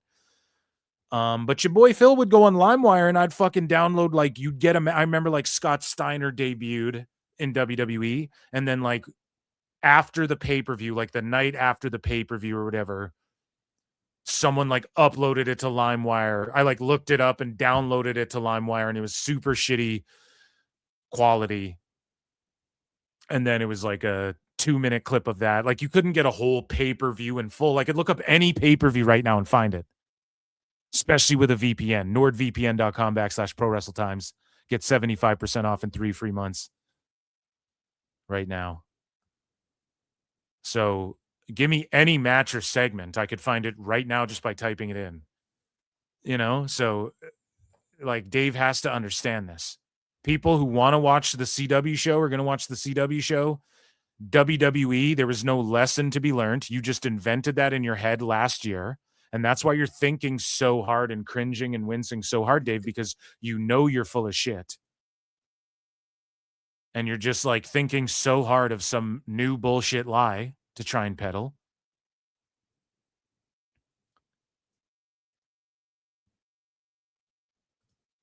When whoever's going to watch NXT is going to watch NXT. Whoever's going to watch Forbidden Door is going to watch Forbidden Door. And people, WWE stopped going head to head with WWE or AEW, pardon me, and people believe you when you say shit like this, Dave. This is why it's important. WWE stopped going head to head with AEW because I just think that was their plan in general.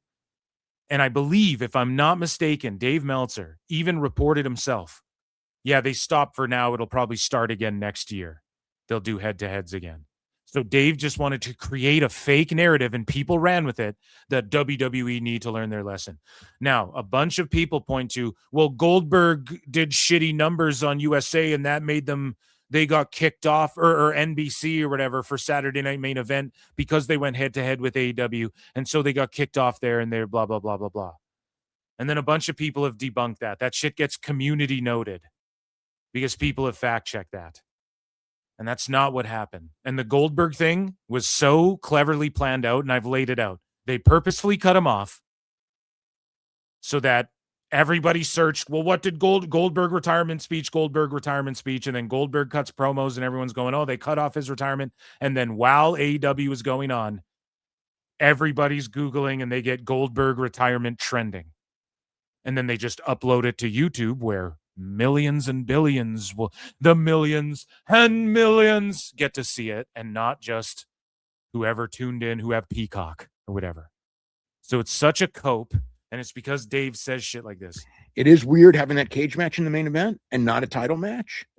We'll see what that means. I mean, they rarely do pay-per-views without a title matches, on the card. They have done a few that have not done as well as usual. So whatever. So Dave is even fucking saying, yeah, AEW, they don't do the world title, which when the world title is not on the line, it doesn't do as good. But WWE should still be worried. What? How is this like the top guy, the top dog in the biz? Like giving his analytics and talking about shit, and people take him seriously. I just don't understand. And yet he's allowed to call people fraudcasters and stuff. So here's Dave, like, he can't even rack his brain around Forbidden Door. It's whatever. I mean, they're not doing a title match. That shouldn't do so good. But NXT, they're free on the CW. So they should learn their lesson doing PLEs head-to-head. It's on the CW, bitch. It's not a fucking PLE. It's NXT. It's not like it's supposed to draw. It's not like a great, Saturday Night Main Event or SummerSlam or WrestlePalooza, Dave, like you're coping over. It's not even like any of those events. It's the developmental show that they're like, fuck it, just put it on the CW. This show, I don't know how much of the actual idea of the Forbidden Door exists anymore, because New Japan is not at the same level that it was, but that this doesn't feel Forbidden Door-ish all that much. And not much. It feels like an AEW show. Yeah, I mean, there's Zach, there's there's Zach. I mean, Starlight Kid, and I think there's somebody else. Oh my God, Forbidden Door. Hey Dave, there's 10 matches on the card. I previewed it last night, Time Cop. There's 10 or 12 matches on the card, counting the 0 hour. And Dave Meltzer goes, well, I mean, Zach, what's his name? Zack Sabre Jr. is on there. And, Starlight Kid. And, I think, except it's like, actually, I can't remember any. He names 2 people and then can't remember a third. The only reason I know about this is because I know about it. Wow. I guess what Pac is facing. Oh, Shota Umino. That's the other They one. don't even know. That's how poorly the show is built. The biggest dick rider, Dave, for Tone, doesn't even know what's on this shitty fucking I don't show. know. Neither does Dave. He doesn't even know what's on the show. The best guy is Tony Khan. He doesn't even know who's on it. It's not a crossover. Tone just puts all these logos on here. One wrestler from each game. He doesn't even know Mystico is on the card in a fucking random 3-way tag match or some shit wrestling the Bucks. Dave can't even think of that. So, but nobody knows about that match yet. But yeah, so those are like, but that's the only nobody knows about. So listen to this. So I don't know. Yeah, according to Dave, nobody knows. So listen to Dave admitting that Tone fucking stooges The best guys, Tony Khan. Nobody knows about that match yet. So what do you mean? Like, is that something that you think GG leaked on the fucking air that you and him discussed that Tone called you and told you about, Dave? Did you just fucking stooge that? What do you mean? It's on the poster. We know about it. Or did you tell that to Garrett and that it just, this is before anybody knew, or it was in the public and you just didn't realize people knew about it? Dave's an idiot. Dave is super dumb. That I would call outsiders that we know of, and where, we're 9 days away. There might be one or two added, but, we haven't even heard hints of them. Yeah, again, it's terrible booking. It's terrible booking for a concept. Right? It's like 2 or 3 weeks out and you have no direction or no thematic presence when it comes to Money in the Bank. We'd all roast that. Right? Forbidden Door, the whole concept is like, okay, and Tone has the money. So he could work with a company like a TNA, maybe not them right now, but work with like it's Forbidden Door, right? So instead of just stacking it filled with like, these are people, Hechicero, he's on Collision every week. Who gives a fuck? Oh, Forbidden Door, man. Fucking MJF's defending our world title on Indies and shit. Who cares?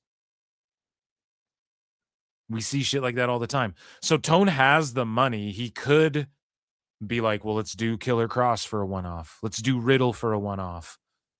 Let's bring in someone nobody. Hey, how about we don't call WWE Harvey Weinstein's, and like we accept where we are in the pecking order, and we work out a deal and get someone from over there to do a one-off, or maybe someone who is freshly released from there does a one-off at this Forbidden Door, and then they dip out for a while, and we'll talk about bringing them back in later down the line.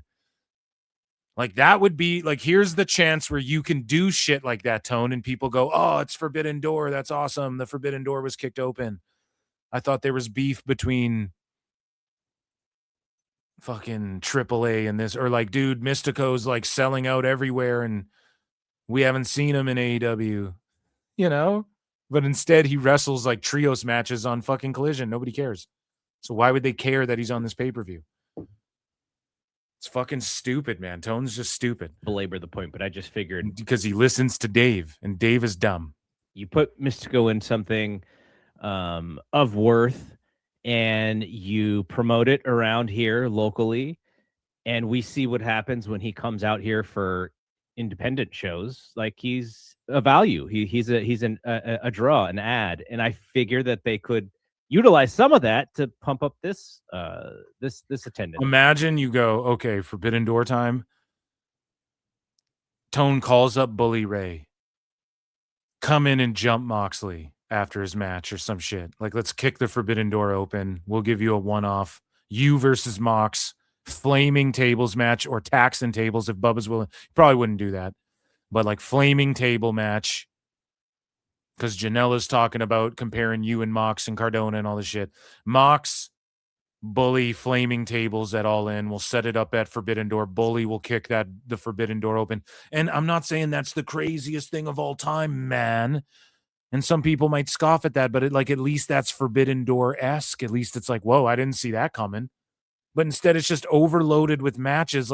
And then last minute on Dynamite, he throws in LP and Sabre Jr. just wrestled on Dynamite. So who cares that he's on Forbidden Door? What's special about it? He just wrestled in front of 2,000 people on a fucking shitty show that Dave had to go, well, the wrestling was good.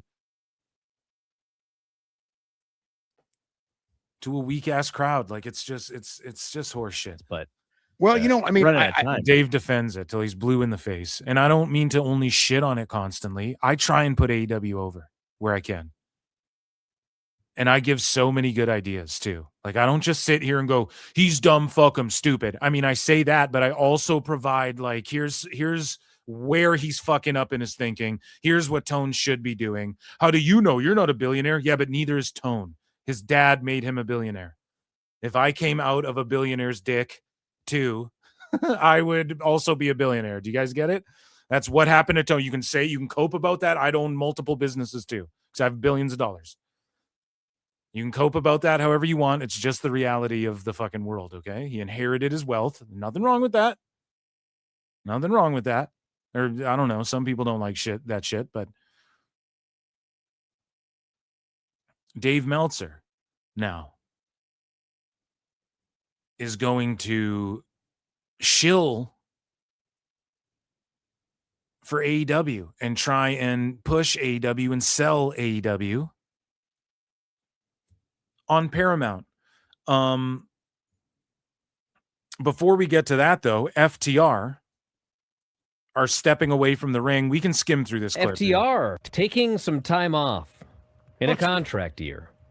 Yeah, that's probably the right time to do that. Rest up. And so Dave, like when I say tone, and this is important before we get into Dave, like trying to sell and pitch Paramount on Twitter and in his shit rag and terrible run-on sentences about what Paramount Skydance should do and why they should invest in AEW and continue to fucking run with AEW. He starts like explaining how, when I called out the booking or when I said what the match was going to be at All In, I didn't know that it was going to, nobody told me it was going to be a 3-way ladder tag match. I just fucking assumed that. And it's like, Dave, it's so oddly specific. Dave went out there publicly on his show and went, well, it's going to be what everybody anticipates, Brian. It's going to be MJF wins the title. And then they go to Montreal, and then Kenny wins the title in Montreal at Redemption. And then Kenny versus Ospreay 3. They're 1-1, one match in Nuge, one match at AEW X Nuge. The last match will be in AEW, and it'll be Kenny Ospreay 3 at All In at Wembley, and Ospreay will go over. That's the obvious thing everybody's expecting. And I'm sitting here. Your boy Phil's sitting here and I'm going, I didn't know that. And I was so disappointed. If you guys remember that show, I was so fucking upset. I was like, oh my God, did he just actually spoil what they're doing? And now Dave is coping about it. One of the other things he fucking spoiled was a 3-way match, Edge and Christian versus the Bucks versus FTR. And now New Day might be a part of that. Now, Dave's trying to play it off like, he's trying to lean into this mystery here. FTR is just taking a short time off like they did in the past, and then they're going to come back for All In. Tone just doesn't have anything for them right now, and he's not creative enough to know how to keep Edge and Christian away from FTR. Okay? And so FTR have their tag title time, and with every championship, it's just, you're the champ. Okay, you're on TV now. And now you're just going to beat all the tag teams that are never going to be champs, or if they're champs, it's only for a minute. And now you're just going to beat all the same teams FTR beat. And then eventually we'll get back to FTR and the Bucks again, or FTR and Christian Cage again, or whatever. He has no booking ideas. So FTR are going to show up last minute before All In and then just get inserted in All In, which is fine. They should be. Okay. But Tone just has nothing for them. And now Dave is going to cope like Tone doesn't book for him or talk to him or tell him these things. Just listen to this. I presume that they'll, if they're not at Wembley, then it's pretty significant. I mean, I've got to think at Wembley they're going to do. No one's ever told me this. I just thought from day one that. From day one, so like 7 years ago, or from day one, what? I just thought from day one that they were going to do, and what he's alluding to here is the 3-way ladder match or whatever. He was ultra specific. A 3-way ladder, TLC or whatever the fuck he said. Okay. How would you even be that specific with it unless you knew? And so same thing with Garrett, how Garrett just fucking exposed like, this match is going on. And then Dave's like, yeah, but nobody knows that yet. And then he tries to back it up. Nobody outside of our bubble of elitists know about it yet. Like, what are you even fucking talking about? Were you guys talking about this when you shouldn't have? Is this not out in the public at the time of recording? I'd love to know. Dave just seems to know these things. He's very specific about these things when it comes to AEW. We know Tone calls them. So what are we supposed to assume? Right?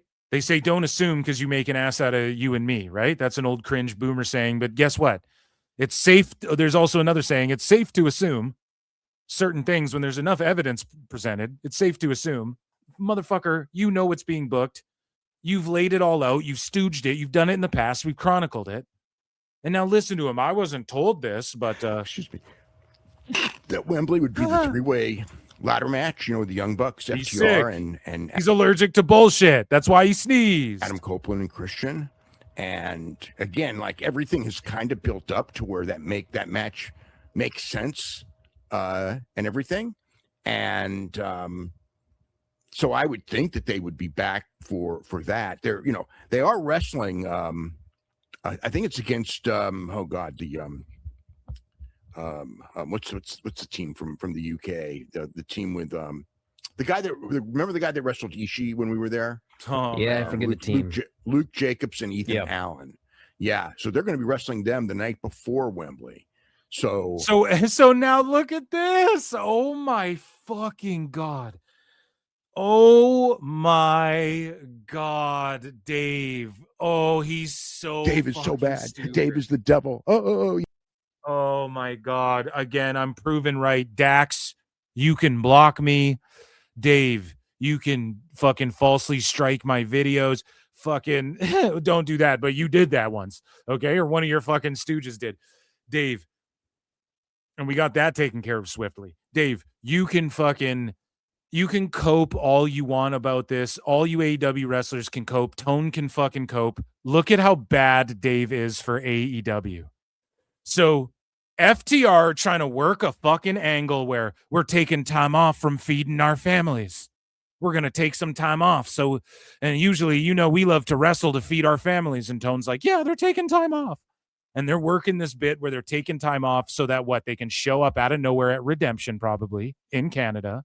And then Spike pile drive and get tons of heat on them again and fuck up the match between the Bucks and Edge and Christian. I'm fantasy mark booking here. And then at All In, they can do their match. And Dave just stooged what? Well, they're booked to wrestle this UK team that we can't even remember the fucking name of in the UK the night before Wembley. But boy, oh boy, Dave's trying to keep kayfabe. Boy, oh boy. I don't know if they're going to be at Wembley. I mean, if they're not at Wembley, boy, that's going to really be telling that it's a significant time off. But they're booked to wrestle guys in the UK the night before the Wembley show. He had Cuervo with him the whole time, too. Whoa, man. Dave is fucked up. He's so bad for AEW. He just stooged that fucking angle. Dave, this is how much nobody knew about FTR wrestling in the UK. Dave and Bry couldn't even remember the fucking name of the team that they're wrestling in the UK the night before Wembley. Nobody knew about the match. They're trying to work a fucking angle where FTR are taking time off. And why? I can only assume so they psych, we don't take time off. Or they legit, Tone has nothing for them on TV until at Wembley. And Dave just stooges that they're going to be in the UK the night before doing a tag team match against somebody. So why the fuck? So that just stooged that they're going to be at Wembley All In. And it just stooged that this whole taking time off is not even a thing. Or if it is, it's just till Redemption, or you just killed the momentum and the hype because your sycophants are AEW sycophants. Holy shit. Yeah. Well, that's a pretty good clue. It's a pretty good. See that? Brian just felt some. Well, that's a pretty good clue. Oh, you think, bud? I would think that they would. I can't imagine going to England for the Rev Pro show, which is it's the biggest show in Rev Pro it's a history. big show. It's such a big show, Rev Pro. As far as I think they're booking Wembley Arena maybe for that show. But it's a giant show, but they're on that show. They're one, and so I would assume that they will be at Wembley Stadium, the next day. Meanwhile, Wade Barrett goes, and Rey Mysterio is the most famous luchador of all time, Cole. And then Dave Meltzer's like, El Santo. And he gets all triggered by kayfabe. And then here Dave's trying to keep kayfabe for FTR and play stupid and go, if they miss Wembley. And then he's like, he can't even help himself because he's such a fucking stooge. Well, actually, they're going to be in the UK the night before. And then Bry's just like, well, so then they're going to be at All In. So why would you even say that other part? Trying to keep kayfabe for tone. And he's such an idiot, and he's such a dead behind the eyes shark brain monster. He thinks we're all dumb enough that we can't see through this shit. Crazy. Crazy shit, dude. So now Dave Meltzer tries to sell AEW to Paramount. Okay, and we went over this. I just want to quickly. So Niccolo Piccolo goes, you don't know anyone at Paramount. Here's Dave talking about the DOJ's antitrust division announced 6/12 it was closing the investigation without imposing any requirements for divestitures or other concessions on the part of David Ellison's Paramount's guidance. Tony Khan, has of course expressed nothing but a positive vibe and called the deal the best thing for him, for the best guy, the best thing for the best guy, citing the potential for larger platforms for the company and a friendship with Ellison coming from working together on NFL projects. So fire Mick Foley because his silence is complicit. Cancel him now. Others have claimed that UFC being a part of Paramount Plus will doom AEW. No, it's not just UFC being a part of it. Okay? Dave, it's what you're saying. Well, AEW does 500,000 viewers. Yeah, on TNT Sport. Apparently, they're going to do away with that, and it's just all going to be on Paramount Plus. And if there is TNT, it might go away. It might just be a fucking streaming thing. We don't even know yet. And that's not going to translate. Okay? The 500,000 and the people on HBO Max aren't all going to start buying Paramount every month necessarily. And it's not going to translate from TV to fucking Paramount. They don't care about pay-per-views. Oh, they do great pay-per-views. They just paid the UFC $7.7 billion to not do pay-per-views anymore. They just did $17 million for the UFC Freedom 250 show. And it's because of that. They're down with Trump. They're down with fucking Musk. They're down with Ari Emanuel. They're down with Dana White. They're down with Triple H. They're down with the McMahons. That's who they're fucking down with, dude. They're down with Peter Thiel and Joe Rogan. And but that's who they're fucking down with, okay? That's what it has to do with. UFC is just a huge extension of that. UFC is an example of business-wise why they don't give a fuck about any of the shit you're selling. Dave's like, well, it's low cost and they do good pay-per-views. They just paid UFC $7.7 billion to stop doing pay-per-views, Dave, entirely. And then they put on this huge show. They did 17 million viewers, the same viewership as a Netflix MMA show with Ronda Rousey on it. Netflix has 4 to 5 times their fucking reach globally. So Paramount's licking their chops, and guess what? Conor McGregor's back in 2 weeks. Stupid idiot. Conor McGregor's coming back in 2 weeks, buddy. Or a week now. When is that? A week? 2 weeks? I don't know. Everything. There's so many events.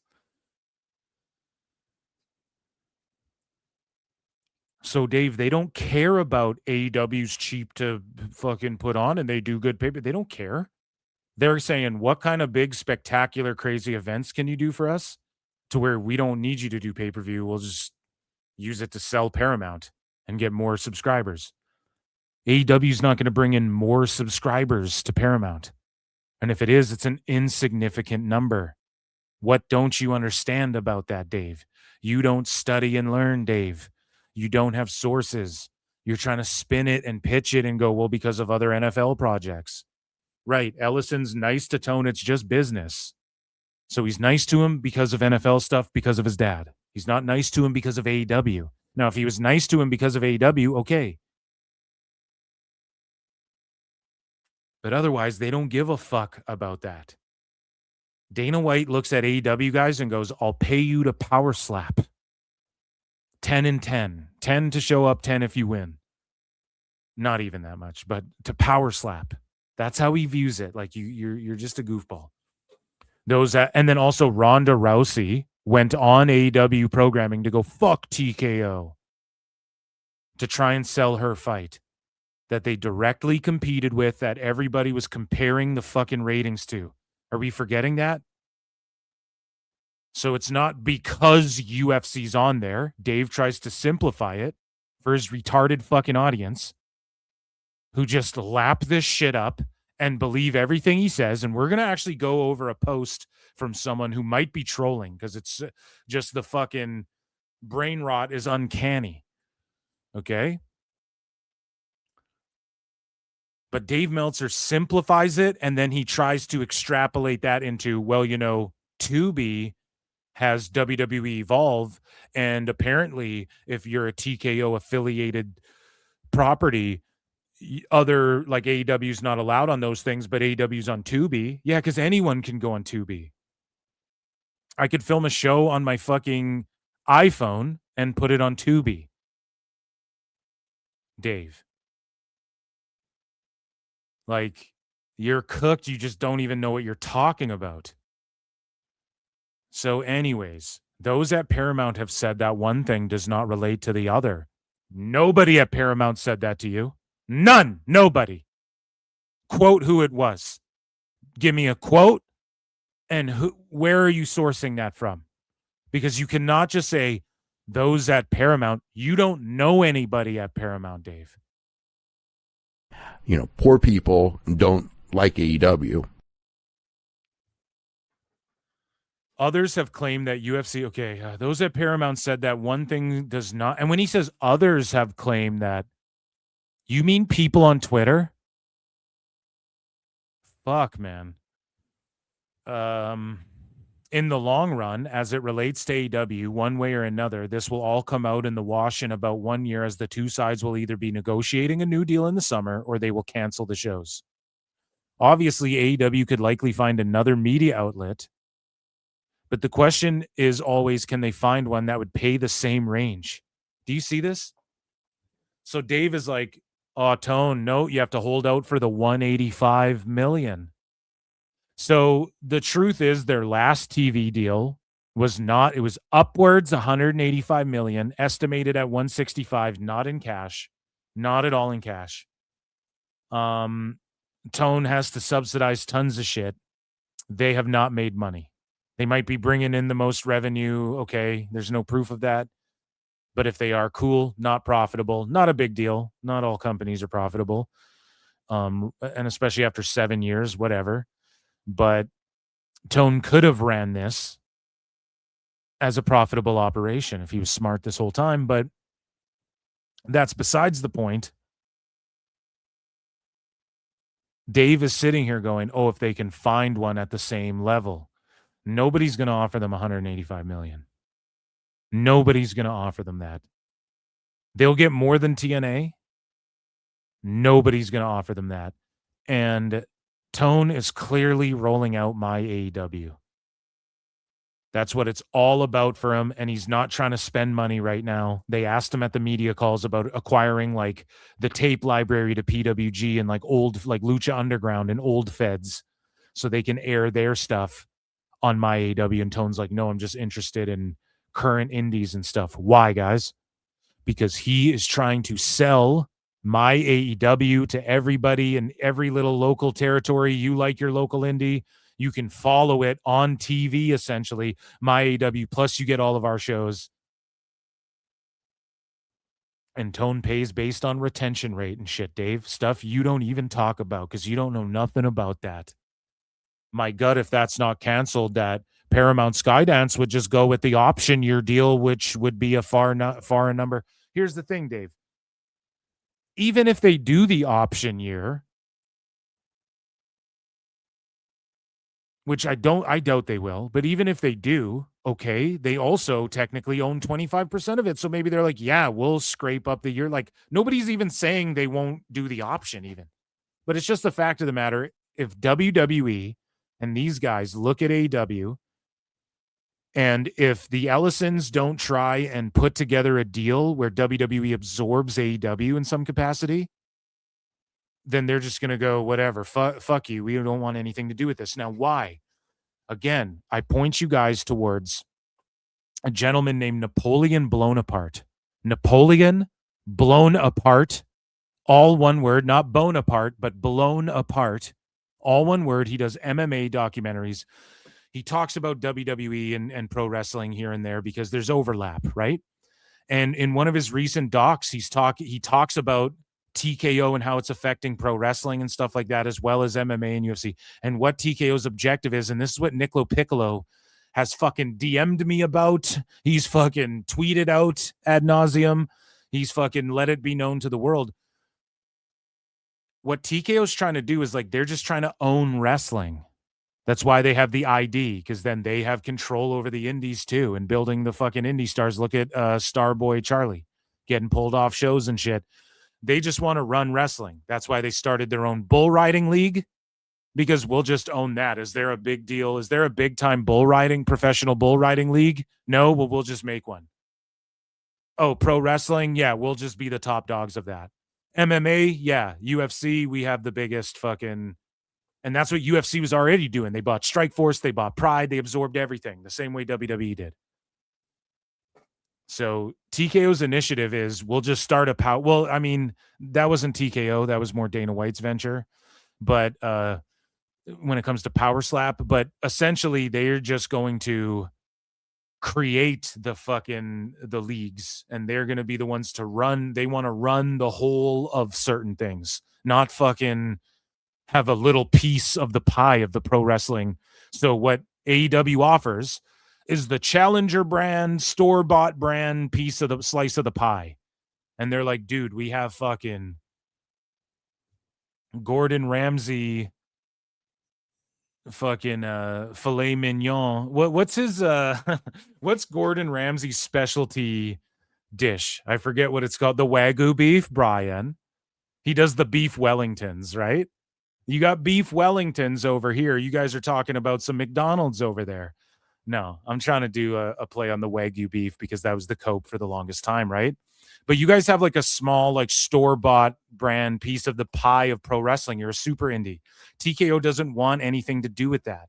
So it's not because UFC's on there. It's because it's either you fucking merge with WWE and sell it to WWE. And it could happen, guys. Let me explain. AEW, and I've always said this, Tone would sell AEW to WWE in 1 minute if, and this is a big if. Sometimes in life, you got to be a hoe. Tone could get a job in creative, in Gorilla, with Triple H, going to every Raw, going to every SmackDown. In fact, Tone was going to buy WWE in 2023 after all the allegations and shit. He put in bids. The best guys, Tony Khan. So what does that tell you? What would he have done? Do you think Tone would have prioritized Raw and working with TKO and doing all this crazy business and working with Nick Khan? And you think Nick Khan would be dipped out because if he bought WWE? No, bitch. He'd be working with all these people. Let's say Tone bought WWE. He wouldn't take the Saudi money anymore and shit. So Tone's down to take Saudi money. You think he would have switched it up where he'd want this juggernaut? Where do you think his focus would go? Would he be focused on Dynamite more or going to every Raw and putting his fingerprints all over that? What do you guys honestly think? What do you sickos out there think? We all know what your fucking wet dreams are. Brian. Okay? And you guys know, like I do, Tone is a mega WWE fan. And he would go and book Raw and SmackDown. He'd be all fucking over that shit. He'd be in Gorilla going, oh, it's great. Yeah, I like that one. On the headset in Gorilla. Okay? He was going to buy, he tried to buy WWE, he put in a bid. He wanted to buy WWE. So where do you think his priorities would lie?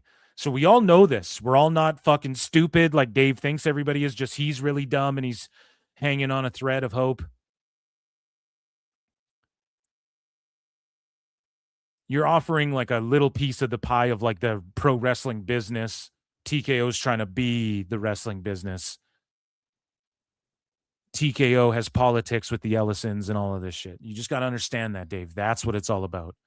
Rock, it's what it's all about. It's what we live for. Come on, shout it out. Okay, so Dave Meltzer, he responds to Front Row Brian. Now, Front Row Brian's gone at it with Niccolo Piccolo even. He goes at it with whoever the fuck, but he's knowledgeable, whether you like him or not, whether he likes you or not. You have to accept this. He's knowledgeable and knows what he's talking about when it comes to the business aspect of this shit.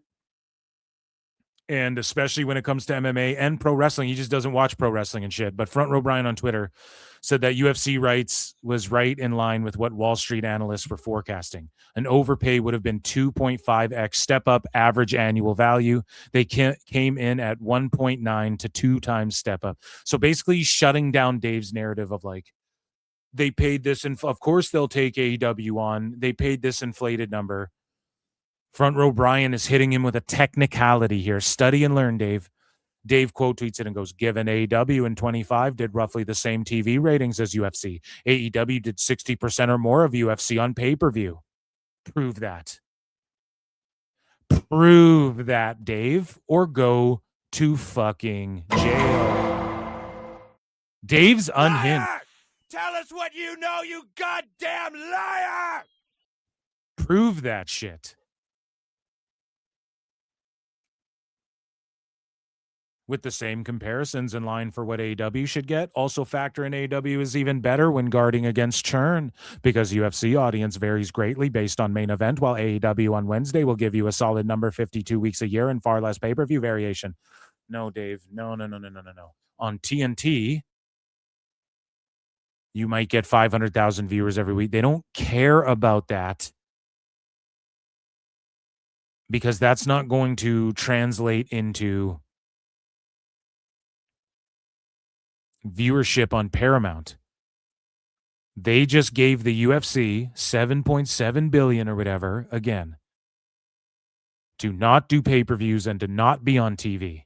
And guess what show's on TV? The Ultimate Fighter. Or no, I think it might even be on Paramount. Guess who's not watching it? Everybody's not watching it. Most MMA fans are like, I didn't even know the Ultimate Fighter season started again. So Dave goes 600 million per year sounds low based on 1.1 billion not being an overpay. So Dave is sitting here comparing them. AEW, if you gave them 600 million per year to stay with Paramount, that sounds low actually if you think about UFC that got a 7-year deal at 7.7 billion. Holy fuck, Dave. You're mental. Bro, you don't know a goddamn thing. Dave is the devil. Oh. You're cooked. He's comparing it to UFC, man. That just did 17 million. Connor's back in 2 weeks. They turned away the Ronda fight so that she could go get more money elsewhere. Dave, you have no idea what's even going on. 600 million per year is low for AEW, even though their ratings and attendances are the shits compared to their last TV deal when they got their last TV deal. And they got upwards 185 million that time. So it's doing worse, except for Dave's lie pay-per-view numbers. And people are like, well, they drew 14,000 for Double or Nothing. Okay, and they drew 15,000 roughly for Sting's retirement too. Their ticket prices are the lowest they've ever been. That's what they're flexing. Bring the family. Tickets are cheap. So who gives a fuck? That's good for them. They should be. Your big major SummerSlam, WrestleMania type show, Double or Nothing, should draw 14K. You're in fucking New York. Do you know how many million? There's more people in New York than are in fucking Canada, I'm pretty sure. You should draw 14K for that show. Raw or WWE did a house show at MSG and did 19K or whatever the fuck the number was. Not even long before that. So what do we, okay, good for them. That is solid, amazing, but that's what you should be doing. It's like the Chris Rock joke where he's like, grown bitches will be saying things like, I pay my bills. I don't go to jail. And he's like, bitch, you supposed to pay your bill. You ain't supposed to go to jail, motherfucker.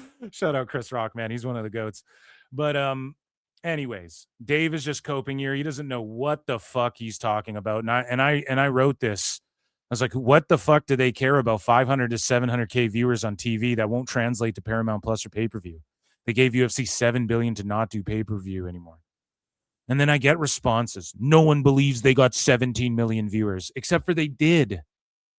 Even their fucking detractors accept that shit. And then this guy here, none of their shows came close to 17 million regularly. Nobody said regularly, dumb fuck. Holy shit. And they've already said they would go back to the White House. Nope. Dana White said the opposite. So again, you have these AEW fans, these uneducated, dumb motherfuckers. Okay? That Dave is like their high IQ aliens from another, and they're all rich millionaires poor who people love AEW. who don't like AEW. Meanwhile, they come in the comments and they just literally talk out of their ass, like what Dave accuses everybody else of doing. This is what you guys do. Here's the proof, Dave. And then you have someone with sensibility, exactly, especially if we're going to analyze in their own market what WWE Raw is getting on Netflix. 2.4 to 3.5 million. Then they see AEW with their 580K. It's like seeing some girl at the gym waddling around and then walking right in front of her is Jade Cargill. Well, that's a good comparison. Every penny counts with Ari Emanuel. That's Ray says. No. And then this guy goes, when was the last time Dynamite got 700K? So again, he's felting Dynamite, but it's like, true that, buddy, but I'm being generous. I said 500K to 700K. So yeah, shout out some people who get it here. Somebody in quotations, because Dave, right? And then, yeah, you just have people like 17 million viewers, and then they're getting linked to like actual journalists who actually study the business. Dave is a fake MMA reporter. All of the fucking pro wrestling fans, the same way they were like, the Ronda Rousey fight was a work. No, you guys just don't watch MMA. You're not MMA fans. You're pro wrestling fans. You don't know shit. You think everything's a work. You don't know shit when it comes to that world, okay? And then same with Dave. He has his sycophants believing the shit he says about MMA. When in the MMA world, the only thing they source Dave Meltzer from is his numbers. Or for rather, is his numbers when it comes to ticket sales historically and for current events and for numbers that he gives. However, the MMA audience, and I see the comments, man. I see the comments. I commented under a prominent account that posted a Dave Meltzer, like a prominent MMA account, and I fucking posted like, Dave's a fraud in the pro wrestling business. He's considered the biggest fraudulent fuck of all time. Soon the MMA audience will catch on. And a bunch of people like that shit. I should have bookmarked it, maybe for next show. And a bunch of people responded and were like, yeah, that's facts and shit. So I cannot wait until the MMA audience realizes he's just full of shit too. But again, he wrote shit down. So for some of these obscure MMA events, or like back in the day, if like a Pride event did numbers and MMA was considered like a fucking brutal death cockfighting blood sport, Dave would report numbers. Like he would be the guy to go, here's what Tokyo Sports said that Pride did. They sold 17,000 tickets or whatever. I'm just making shit up. And then he would report that. So same thing in MMA, but his wrestling sycophants and the people who are majorly his followers believe what he has to say about UFC and MMA and shit. And it's like, no, you guys they did 17 million. And the numbers I'm giving you, I lowballed UFC too in that tweet. I said they gave them 7 billion. They gave them 7.7 billion. That's a huge fucking difference right there. Okay? And so Dave responds to this guy, Paul Ace Fontaine.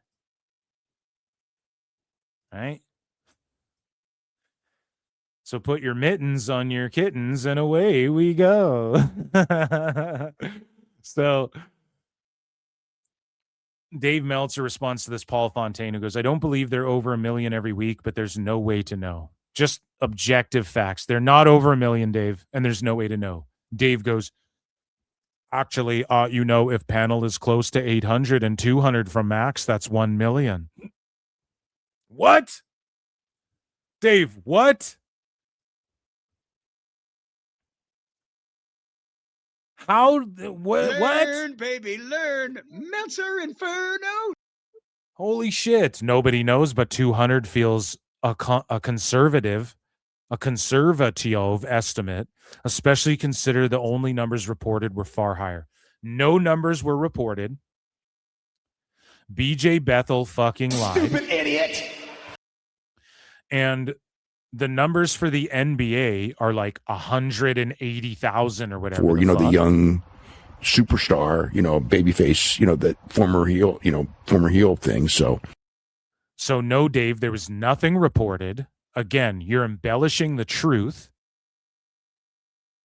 BJ Bethel's a fraud. And 200 doesn't feel conservative if you compare it to the NBA. You don't know shit. You want to say you'd be a top NFL reporter? You'd be laughed out of the room if you tried to tell NFL and NBA reporters that AEW was beating any of those shits on Max. And if they were doing 200K, for a fact, Max would melt down and go, we did over 1 million views, and we know because they've done it for other sports.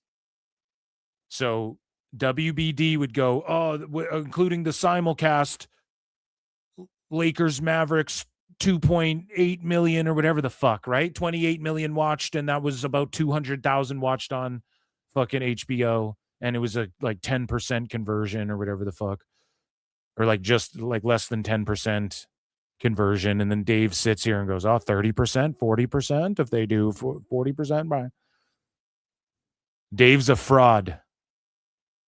The rumors are, and this is courtesy of Famous Davis. Okay. Oh my God, it's the greatest thing I've ever seen. And just what people have said. But he went on record and said it. So I'll divert people's attention to him because he gave a specific. I'll tell you this. The rumors are it's the tens of thousands. I've always maintained if they do not, I've always said I'll give them 100,000. If it came out, they do 90,000 viewers. I'd be like, okay, it's actually pretty good. What I personally think is they maybe 50,000 is like lucky. Famous Davis said he heard, and I don't know, is he a good dirt sheet? I don't know. He quit Body Slam. They released everybody after that fucking Nicolo Piccolo interview. It's funny when you Google Nicolo Piccolo, my interview with him comes up on the fucking, it's hilarious. Because it was just an off the cuff, like he's in chat. I'm like, oh shit, is he in chat? Come on the show. Well, he actually was like, let me on the show. And I was like, okay, come on the show. I actually didn't even realize. So, and it was a brilliant interview, and it comes up when you Google him. So that's pretty cool. But pat myself on the back there.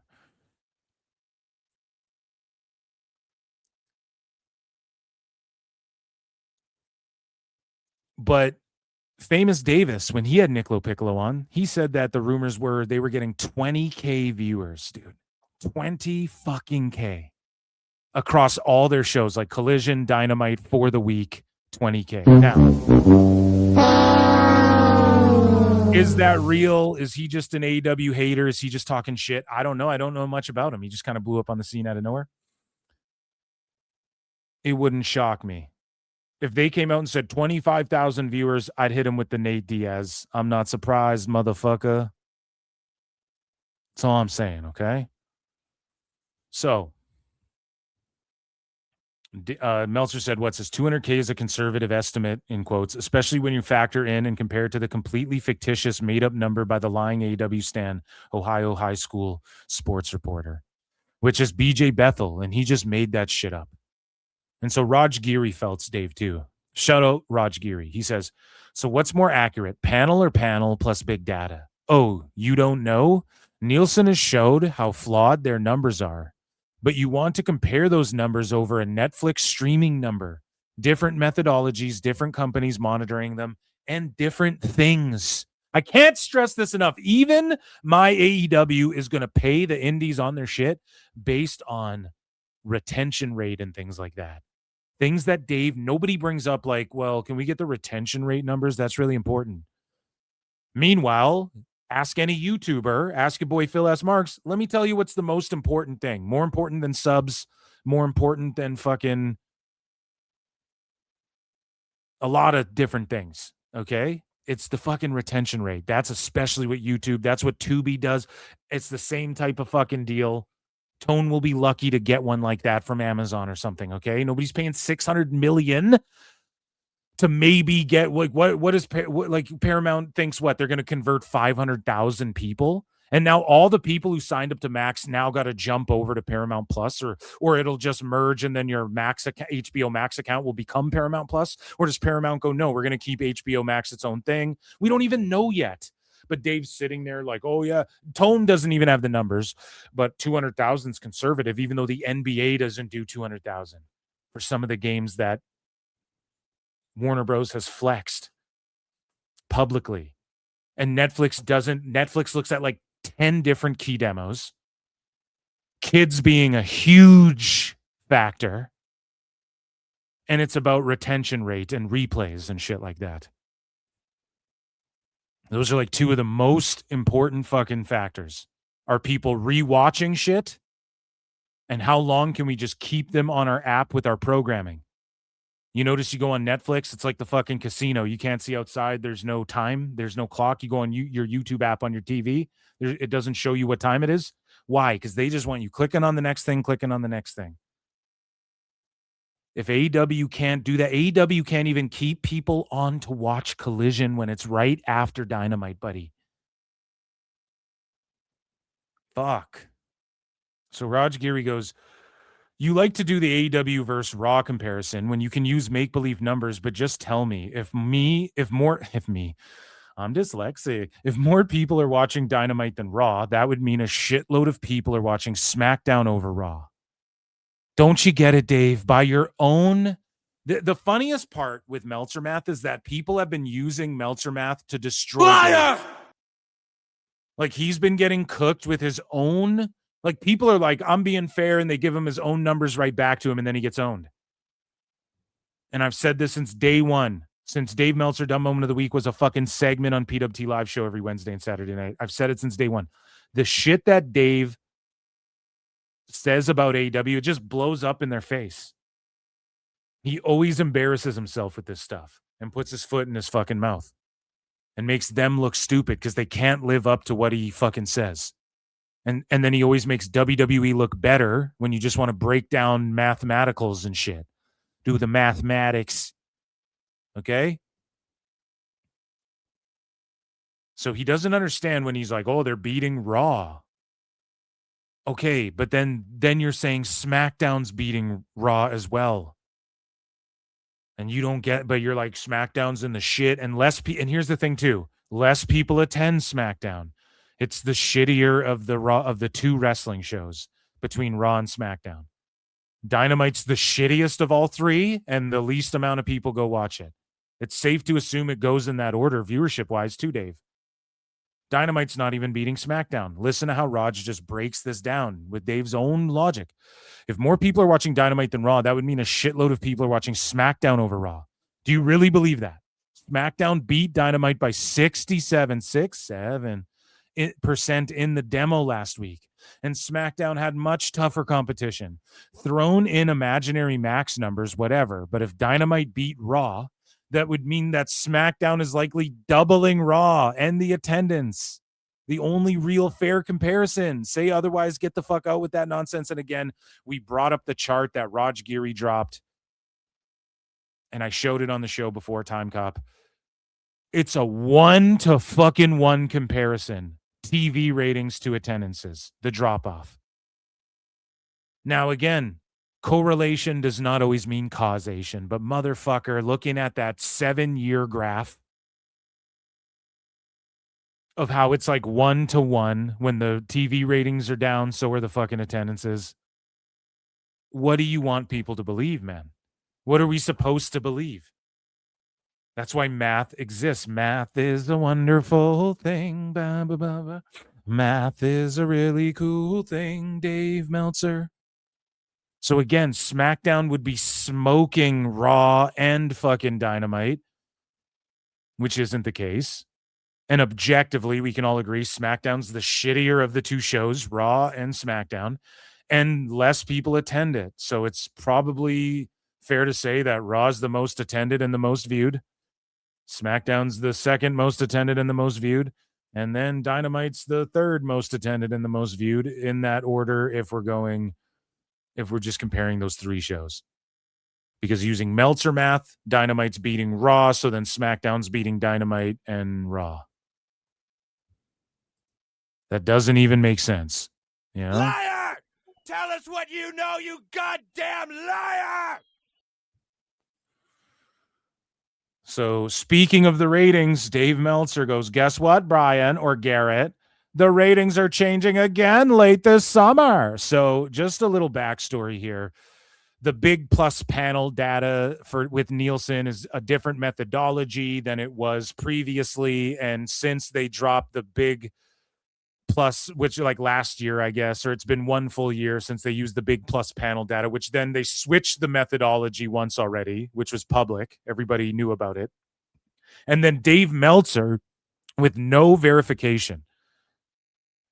Okay. Nobody verified this at all. Dave Meltzer said that at the end of April, they changed the ratings again. Just in, we have confirmed that Dave Meltzer fears PWT and flutes. Nobody backed Dave up. So the prior change that Nielsen did, it was announced and they put millions of dollars into changing the methodology, and sports love it, but wrestling took a hit. Then they switched it up. Then wrestling was like inflated. And then according to Dave, they switched it up again, but nobody can really prove that. But people like myself and Raj Giri just give Dave the benefit of the doubt on that again.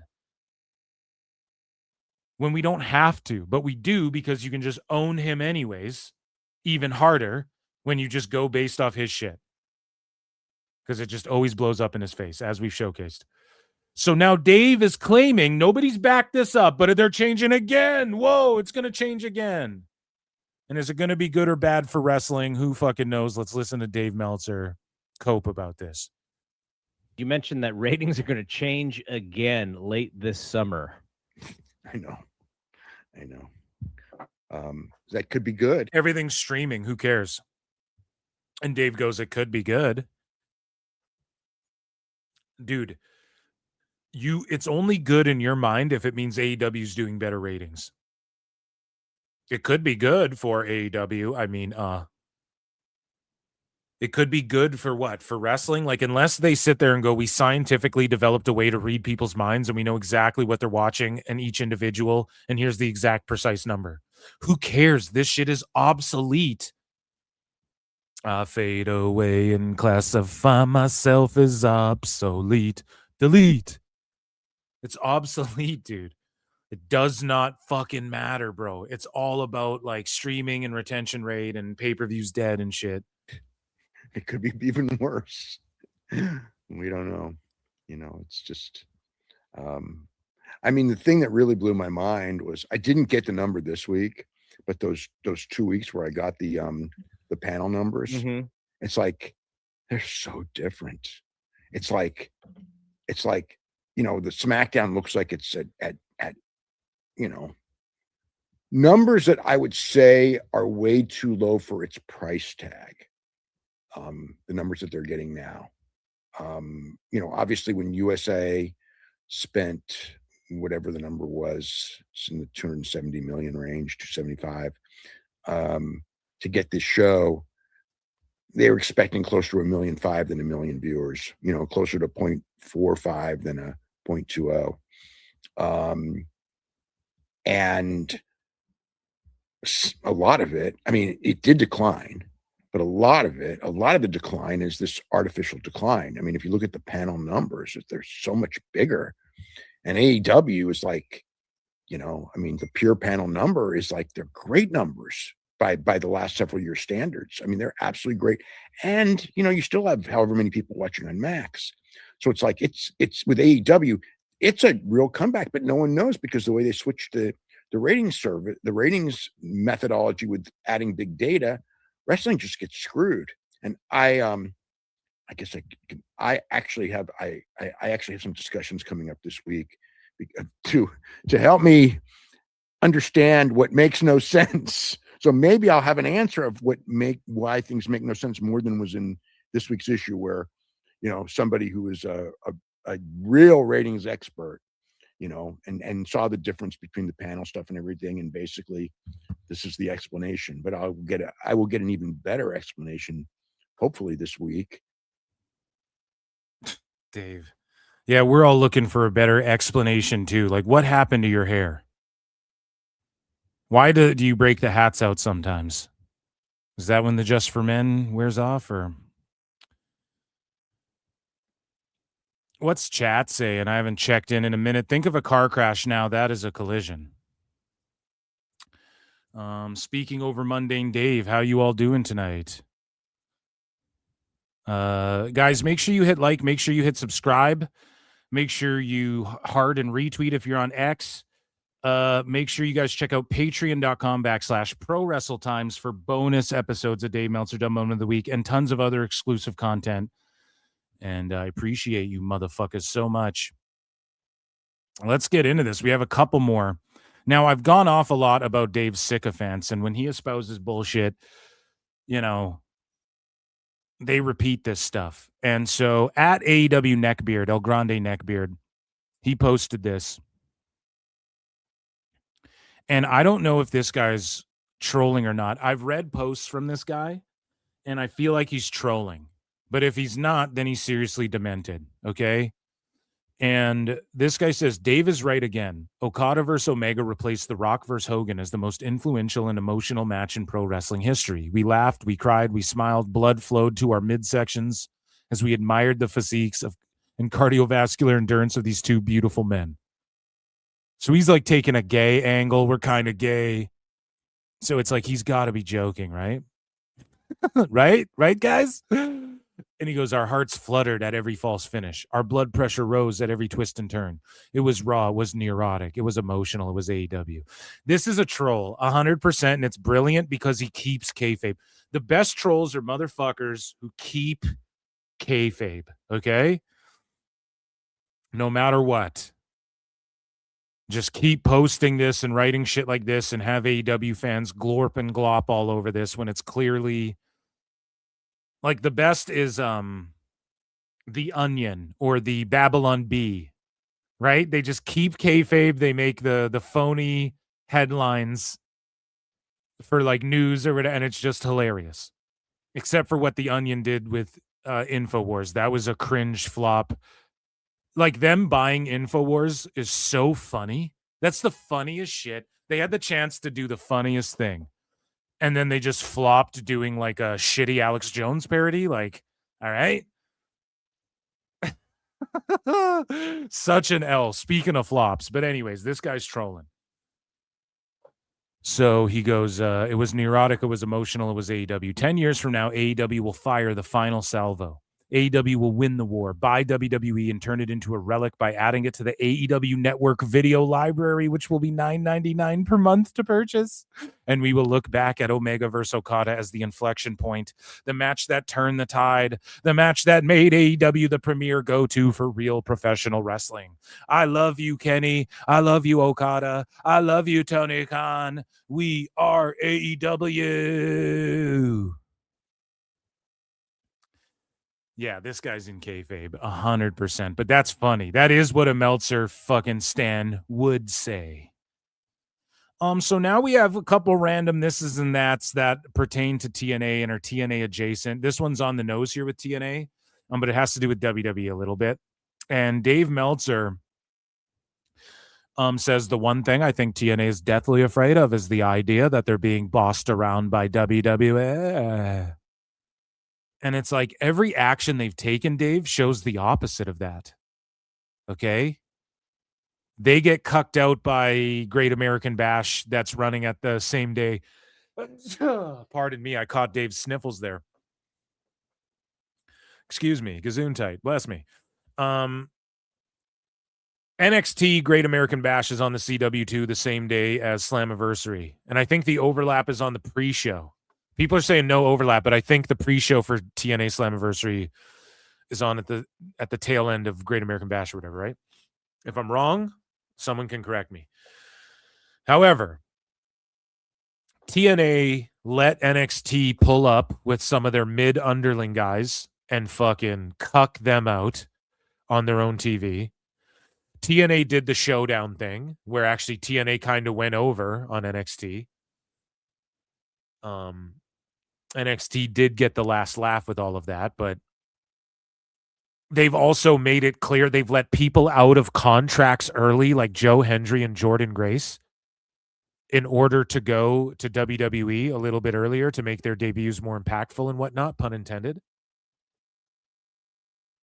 TNA has talked about, WWE, like we did our TV deal, but of course them working with us helped. So everything Dave's saying here, TNA showed nothing but the opposite. They're okay. People call Carlos Silva Cuck Carlos Silva. Okay? Because TNA's willing to be bossed around by WWE a little bit. So Dave, again, he just makes shit up in his mind. The one thing I think that and he runs with they're it. deathly afraid of is They're deathly afraid of the idea that they get bossed around. Okay, but they're not, because they've leaned into it, and that's what the idea is among the fans, Dave. idea that they're being bossed around, so they can't say it. But really, like, why would they, whose wrestlers wrestle on indies all over the world, like if Nick Nemeth wrestled in New Japan Pro Wrestling, and he did, but let's just say, if he did, would TNA say you can't do this? I don't. Maybe they would. That's why he doesn't go there. I don't know. But it's like, I think it's really unfair to the talent. Oh my God, man. So it wasn't unfair to the talent when Tone pulled fucking Ricky Saints off shows and replaced him with Jericho because he doesn't like Ricky Saints. And it's not unfair when the fucking Lucha Bros get frozen, even though they were loyal to Tone and worked hard and worked during the pandemic and shit. And none of it's fair when you get benched. What's happening to Britt Baker? That's not unfair. None of it's ever unfair when it comes to AEW. But now TNA's like, look, dude, you can't work that guy. You can work on the same show, but it's got to be a different guy. That's so unfair, Dave. Shut the fuck up, buddy. Just trying to make a living, and not on big salaries, to tell them, like, you can't wrestle in frickin' Mexico. It's not like it's competition to them. You can't. Okay, but Dave, you're the one who sits there and goes CMLL. If you want to talk about sellouts and records in competition with WWE, then you talk about CMLL. So now it's not competition when it fucking favors you and you want to see your guys that you're invested in, perhaps literally and not just figuratively or like as a fan. Wrestle in Mexico. And that's what she was faced with. Is Dave owns a factory that fucking produces Mystico masks, or what? He's invested in Tone's mask operation. Because WWE is more concerned with Mexico now because of AAA and the success of CMLL both. You got both of those reasons. Now, Mexico counts, and therefore TNA, I can't say WWE told them, but I can't. There's no logical reason that after all these months, TNA goes, hey, we don't want you wrestling in Mexico anymore. And it's not even Mexico. So is he talking about fucking Tessa Blanchard? Hold on. Yeah, like, is he talking about Tessa Blanchard? Buddy, it was a money deal. They gave her an ultimatum. And according to them, they were going to offer more money than CMLL was offering her to stay with them, but she decided, I'm going to fucking CMLL, and maybe that's a lie in hindsight on TNA's part, and they're like, fuck, we got felted, we need to fucking be like, hey, guys, we actually were trying to give her more money than CMLL would give her, but she was getting paid more, and she said, I'm going to Mexico. So what is Dave talking about? Of course they'll give you an ultimatum when they want to fucking sell this thing and make money. It seems like they would say, Tessa, you cannot appear in CMLL, and especially because they're partnerships with WWE, and maybe WWE didn't even tell them shit, and they just, as a courtesy, were like, listen, Tessa, you gotta stay with us. You can't go to CMLL. We're beefing with AEW right now. And they're about to go on more Thursdays next month and shit, head to head with TNA. They're going head to head with us. Fuck them. They poached our rascals and stuff like that, and then fired one of them and humiliated them. And then we had to hire him back at a fucking premium. Fuck AEW. You can't work with them because they're partnered with them. It could have just been TNA too, Dave. God damn it. It was CMLL. She had the chance. She could have stayed, but she made her choice and was just like, if I can only pick one, she picked CMLL. If it was another time, she might have picked TNA. No, if it was just another paycheck, Dave. You didn't read about any of this, and you're speaking as if you know. She went to TNA to get into WWE anyway, really. If no one Is that true? That was the rumors that they were allegedly giving her a test run, and if she could shake the you're a racist chants and stuff like that, that WWE was eyeing her up for possibly NXT, possibly main roster, apparently a dream match backstage. And again, these are fucking rumors, but backstage again, man, they talked about Dirty Dom and Jericho so much that I'm pretty sure Dirty Dom talked about it publicly. That was a match being thrown around. Tessa and Charlotte Flair is a match that people are like, that could be a fucking banger for WWE, but can she get along with people backstage? Is she gonna cause problems and shit?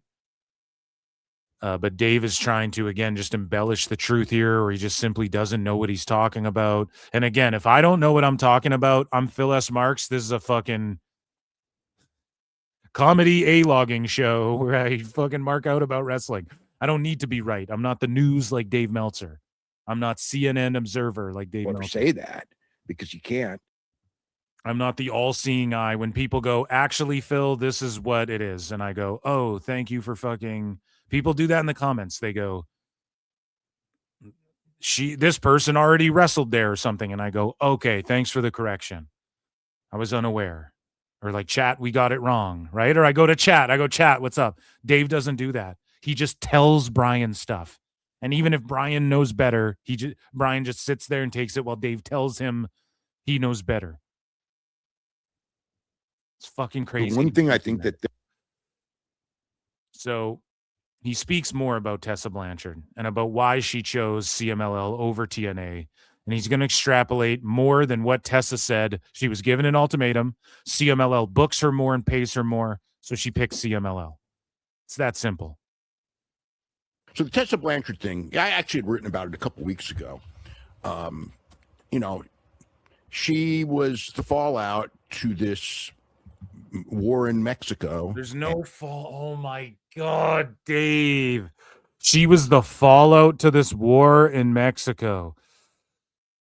No, she was not the fallout, Dave. She was not the fucking fallout. And that it had nothing to do with the fucking war other than the ultimatum TNA gave her, which could just be a TNA call. Why this became an issue with TNA. I mean, it's not like a fallout because she just went to go get paid more and get booked more, and TNA fumbled her. Why it did. It shouldn't have, but it did. And what happened was... It's just so dramatic. The fallout of the war of Mexico. Is it a war in Mexico right now? Somebody was upset that she was working for CMLL, which is on the AEW side.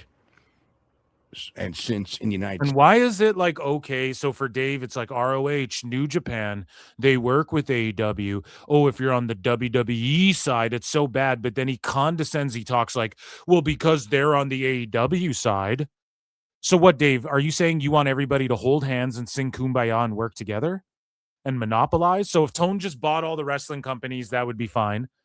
And if everybody held hands and just went, yeah, we'll put AEW wrestlers on Raw every week, because Will Ospreay's a god. Is that what you want, Dave? Because they're on the AEW side? Well, of course, they're the competitor. You call them, Tone, your best friend, calls them fucking Harvey Weinstein Company. So, yeah, they're not going to want to fuck with you if you're on the AEW side. States, TNA is on the WWE side. TNA basically told her that you got to choose. And they offered her a deal, so it's not like it's budget cutting, and it's funny because, like Brian James is probably going to come in for the same money, if not more than Tommy Dreamer. Exactly. See, that's exactly what I said. And Dave's sitting here fucking, I said this, I was talking about this weeks ago or whatever the fuck about the war in Mexico. Exactly. So for everybody like, oh, they're budget cutting. I don't know. I've stayed fence sitting, Phil. I've been optimistic about it the whole fucking time because I'm like, listen, they also just re-signed Trey Miguel long-term. They just signed Myla Grace left, but they signed Tasha Steeles. Right? And then, Daria Ray might leave and they lost Tessa Blanchard, but they got rid of Tommy Dreamer, but they're bringing in Road Dogg and shit. And they signed Fabian Eichner, and they might bring in another WWE guy they're teasing who's won singles titles. They brought Amazing Red back. So, like, are they budget cutting, or are they just, like, not working with some of the people who maybe they don't want to work with creatively and shit anymore? I don't fucking know, man. But Dave's sitting there acting like, oh, it's the fallout of this war. No, it's not a war over this war in Mexico. If it was some fucking war, this is what WWE would have done. Really? Ready? They would have pulled up to Tessa and went, what's your TNA deal? Okay, we'll buy you out of that. We're signing you, and we want you to go to AAA. And you're going to be in Perros del Mal, or you're going to be going after the women's title. You're going to fight La Catalina next. That's what they would fucking do. If it was some war where it's ultimatums and WWE's calling the shots, then they'd have just hit up TNA and went, oh, no, you're not going to lose her. Let's get her on the phone. She just went to TNA to get into WWE in the first place. Dave just said that. Then why didn't WWE pick up the phone, call, and go, no, you're coming here? Because it's not about the war aspect. It's about TNA's shifting things around, and they fucked up and fumbled Tessa. And they thought they were going to give her an ultimatum when they haven't been booking her. They haven't given her anything juicy since the AMC deal started, realistically. And they're shifting around creative, and she felt she was getting lowballed. And then in hindsight, they're like, oh, we were going to give her more money. It's like, okay, they just fumbled her. Like, it can just be that too. It has nothing to do with WWE. Why didn't WWE? They have billions. They weren't just going to call her and go, okay, you're going to debut in AAA. So she went to TNA to end up in WWE. So WWE let TNA fumble her for them. That doesn't even make sense. You're coping. I would figure, I don't know. But with Tessa, they offered her a deal to stay, but it was going to be exclusive, and she made the call. I think if she was being used well by TNA, she might not have made the call she did. But, let's face it, she went to TNA to open up the door to WWE. If she went to TNA and there were no problems, that obviously was her career goal. And it wasn't going to happen. We've seen, they're if they were going to take her, they'd have taken her. So I think that, she works a lot more in CMLL. Her boyfriend is in CMLL. And that was the call. If she was like on top in TNA, maybe she'd made a different call. I don't know. But that was basically it. So Dave just saying nothing nobody doesn't already know. And I hate how, so when if you want to say quote unquote report this stuff on PWT Live Show or Dave Meltzer Dumb Moment of the Week, I go, Tessa Blanchard left because this, then I give my theories why and all of this stuff. But Dave talks definitively, like he's in her brain, and goes, yeah, so that's exactly what happened. I was in the room when they made the call. That's how he talks about this shit. And it's like, you just added nothing that everybody doesn't already know. And then you tried to make it about AEW because you make everything about AEW. Choice, and that was the choice she made. No shit, Sherlock. Great detective work, Dave. So now Dave talks about Tommy Dreamer, okay? And he talks about how a lot of people had a lot to say about Tommy Dreamer since his departure from TNA. Now watch Dave again add nothing to any of this. Meanwhile, I did an hour 45 in-depth fucking segment. Could have been a standalone podcast. I thought about doing it as a standalone podcast. And I went off for an hour 45 about Bully Ray, Tommy Dreamer, past shit, Bully getting dragged leading into it, how Dave's theories that fucking Bully was trying to take heat off Dreamer. I broke down all the fucking different stories. Watch Dave. He's going to add nothing to any of this. Tommy Dreamer is done with TNA, and in the aftermath, we have had several people coming out of the woodwork in the business talking about negative experiences that they And had again, with Tom. Dave could lay out the history. He's a fucking wrestling historian who wrote everything down. Doesn't do that. He's just going to talk like he knew what everyone was thinking in the moment, and he was the one who made the call. Tommy Dreamer. And then other people are coming forward to say, no, Tommy Dreamer was a great guy, and you must not be telling the entire story and this and that. So there's multiple stories. Here's the thing, I've brought this up so many times. This is a very different business today than it was 20 years ago. And I mean, Brian, every time you're in a locker room, I was in one this weekend, Brian, and now look at this shit. And Brian, every time, so Dave's going to talk like he knows what it's like to be in a wrestling locker room. And I bet Dave would go, I've been in many. If you're a Fed and Dave's been in your locker room, you need to go to fucking jail. You should be shunned from the wrestling business and locked up for life. And then Dave goes, Brian, in the locker rooms you've been in. And Brian's like, I've been in a bunch. Brian, every time you're in a locker room, I was in one this weekend. When there's people from one generation and then this generation, right? It's like two different worlds. It's hey, like, Dave, you don't know that. How about you say, well, Bri, why don't you talk about the difference in the generations? Freaking worlds collide almost.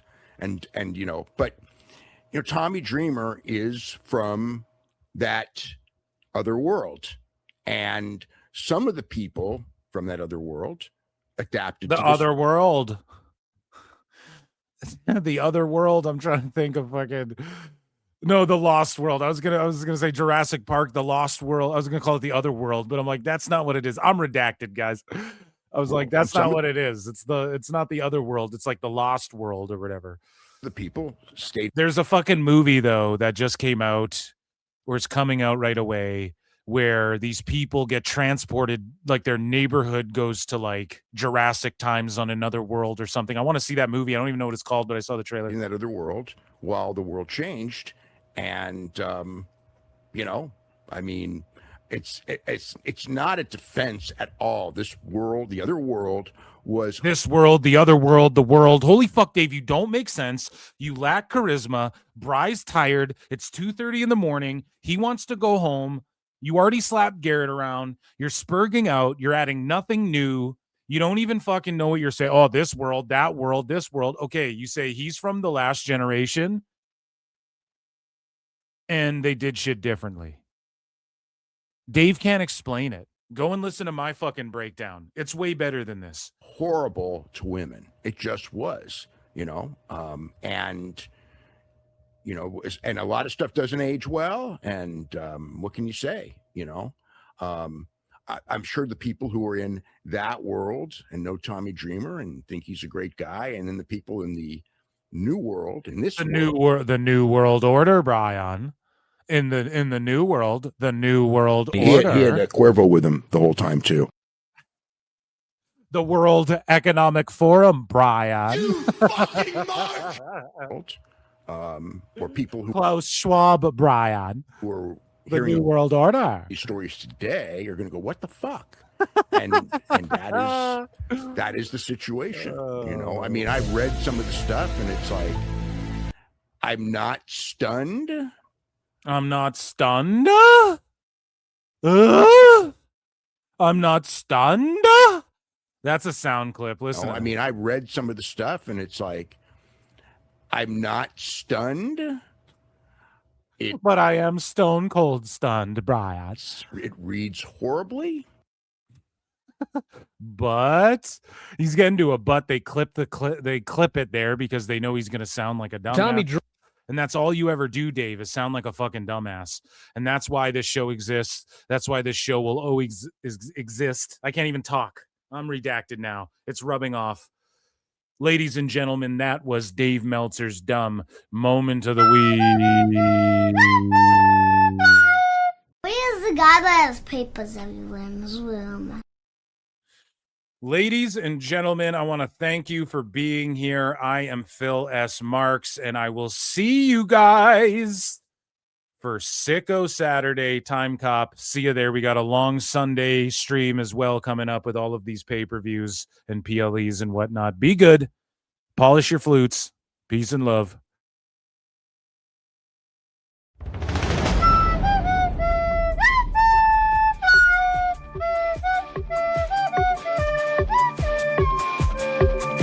Oh my God, it's the greatest thing I've ever seen. You're overdue. I just felt it's something that makes you look good, and that's cool, and you know, I'm all for it, but I think you need to tone this down because now it's getting intrusive to the show. But they can go in the afternoon for a US Hold show, on a second. as they did there, and they Dave? can do 180,000 buys for an afternoon show, which they've also done for All In. So Okay, we hold know on. they can do. We know they can do big. Can I numbers for an continue afternoon this before you cut me off? We Yeah, know go ahead. one thing. Yes. We know it No, might have done well because I'm it went not- on first. I'm not saying it would. Here's my thing, Dave. But here's okay. Wait. Okay, here's the thing. Oh my God, it's the greatest thing I've ever seen. I mean, it didn't mean anything to me. It was just a match. That's the problem, Dave. It should mean something to you. Give him a quick squash win just to show that, like, you know, he's not a loser.